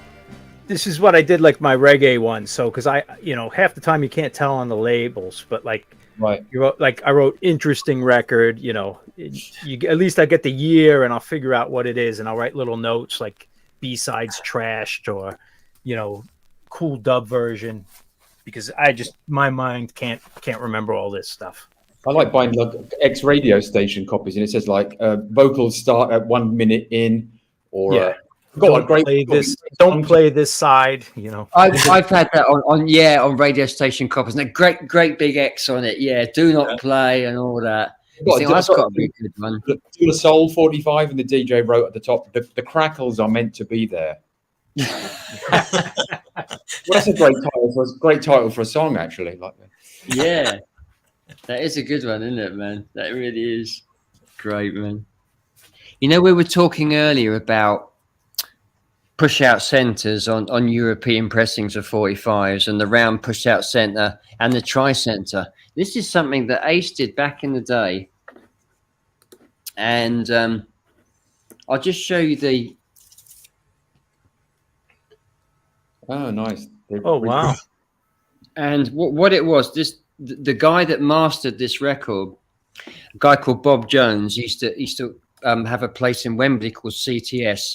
The two best masterers I've ever known for doing rock and roll was Porky, who did loads of punk records and all kinds of stuff. Cuts. He's on all the dead labs. Porky Prime Cuts. George, right? Absolutely fantastic guy as well. And Bob Jones are the absolute, for me, they go on about all these wankers that did Blue Notes and stuff. I couldn't give a toss, mate. Do you know what I mean? Who gives them monkeys? You know what I mean? Yeah, Kevin Gray or whatever he's got. I don't give a monkeys, right? Porky was the man. He really was. And Bob, he scoured for a die to do a tri-center. He actually found one at an RCA, where an RCA pressing plant had been. It was long defunct. He managed to get in there, and the guy said, "Oh yeah, we've got some old equipment out the back. Do you want to have a look through?" He went through these boxes and he found the actual, you know, bit of machinery that cuts them into a tri-center. I mean, that is dedication, isn't it? You know what I mean? Yeah. And it's crazy because that's like an American label with the British tri-center. You know, that's why it's so weird, John. And it's a good one to look out for because it's got unreleased Excello tracks on it, and it's quite hard to get now. They just did one pressing of it. I think it was 500 or something, you know. But I love that kind of dedication people go to. Do you know what I mean? My Pilmer singing, "Who gives a monkey's" my favourite comment. I think it's a monkey's nut, isn't it? Who gives a monkey's nut? I think is the full. It's actually monkey's cuss. Monkey's uncle. Monkey's uncle. Oh yeah.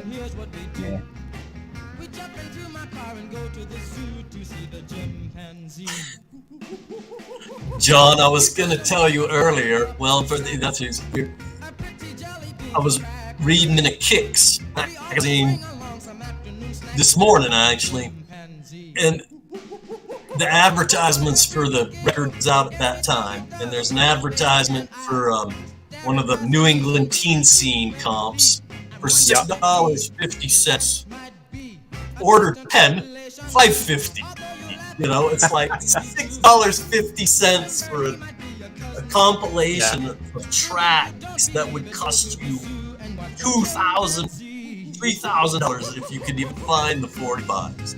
Yeah, you know? It's crazy how much like passed us by or passed me by. You know, a friend of mine went to Cuba, and he's got these T-shirts that are like $25. He's like, how much is 4? He's like, 100. I'm shocked by how much vinyl's gone up because there was a time not so long ago. I mean, I'm terrible with dates and things, but there was a time not so long ago where vinyl really wasn't that desirable, and you know, and it was a lot of people were turning down stuff. I remember record shops at one time saying no Beatles or Elvis. We won't take any of that stuff, right? And now the idea that the big sellers are things like Queen's greatest hits and Elton John's greatest hits and stuff, and you just think, me, it's really gone mad. And things like Fleetwood Mac albums going for money. the Eagles is like the best of all time. Hey, Bruce. You know, Yeah. it's crazy, isn't it? So, Paul, I'm glad to hang out with you. I'm glad you showed up, and you know, we had some fun. It was little technical problems in the beginning, but yeah, but appreciate it, John. I'm glad I managed to On my get through end, on too. the end. Yeah, yeah, it was fun. I just wanted to play tribute to your channel and all the things you turned me on to, and like reignited the things I was already into.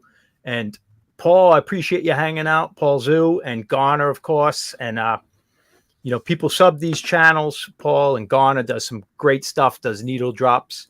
And my family's home or coming home, so I'm going to end this, but I'll put on one tune. A lot of like your influence. I mean, I was the reggae ska stuff, so I'm going to end in that genre because it was stuff I grew up with, like, but I didn't appreciate, and it took finding the R&B connection, I think, was the thing that clicked in my mind. Well, that's it, isn't it? Sometimes you know, you're not in the right mood for stuff, or you're just not at a place in your life where you can sort of fully appreciate something. Do you know what I mean? Yeah. And then one day, I was never against it. You know, I liked Super 8, but I liked this, and I liked my friends liking it, or at least my one friend in the 80s, you know, because it crossed over to hardcore and the Bad Brains. And but, you know, it took me only like 2 years ago when it really clicked. But I think you've made up for it since then, John. You know what I mean? Yeah, I'm trying, but geez, it would take me 20 years to know all these bands and artists and singles. It's crazy. Honestly, there's no experts in this type of music. You get guys that call themselves experts. Listen, all of us are scratching the surface. When I go to a record show and I'm looking through 45s and I only know 1 out of every 10 I'm flipping past, it's like I know nothing. And this is just one genre, you know. You know that fair they have in Allentown, the 45s fair. Yeah. It's millions. It's millions of 45s, and you would just be. I mean, it's overwhelming.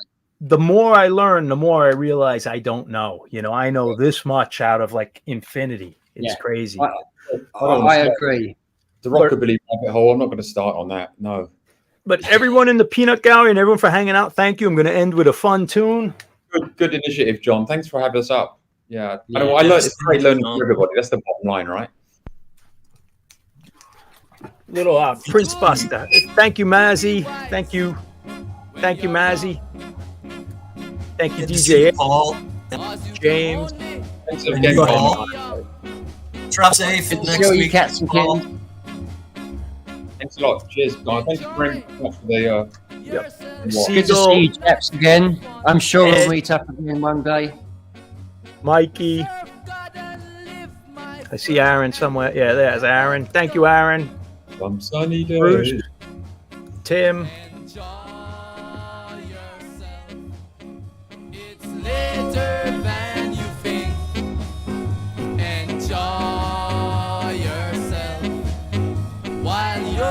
Thank you, Garner, man, for hanging out. Appreciate it. Yeah, brilliant. Great 45s there.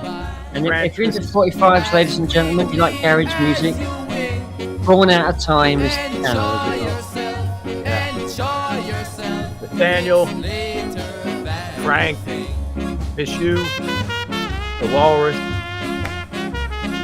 Steve, Striking the Valleys, Dan, Steve, Alan, thank you. Kyber up here, mate, and come and see me and Paul. David McGee, like Paul.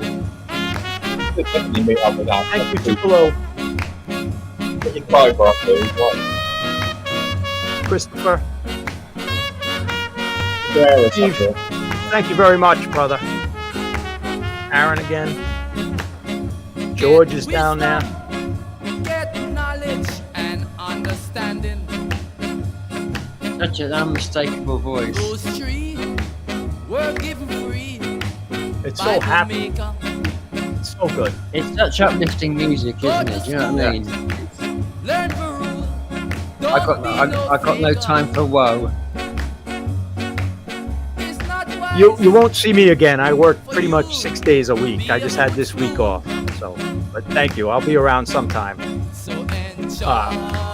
Hydra sessions on Mr. Bizarro. We're doing a Halloween special on the Mr. Bizarro channel on Saturday. Oh, that'd be a good one, John. Yeah, a lot of drinking, a lot of costumes, hopefully. Jason, thank you, sir. Mick? My son has got a Jeffrey Dahmer outfit for Halloween. He's got an orange jumpsuit with a blonde wig and the yellow shades and handcuffs. I'm Iggy Pop. I look pretty good as Iggy Pop. Pretty good. I hope you do that, John. Yeah, well, I got a Halloween gig on Sunday with the wife, and there's cover bands doing the Cramps, the Kinks, the Buzzcocks, and the Ramones, and we're spinning, and we're going to be in costume, and hopefully everyone else is. Oh, that's brilliant, John. That sounds like a proper knees up, mate. Yeah. Nick, all right, cheers, guys. Everyone, nice take to see care. you. I appreciate it. Time off. Thanks, John. Lovely. Thanks, Paul and Paul. See you guys.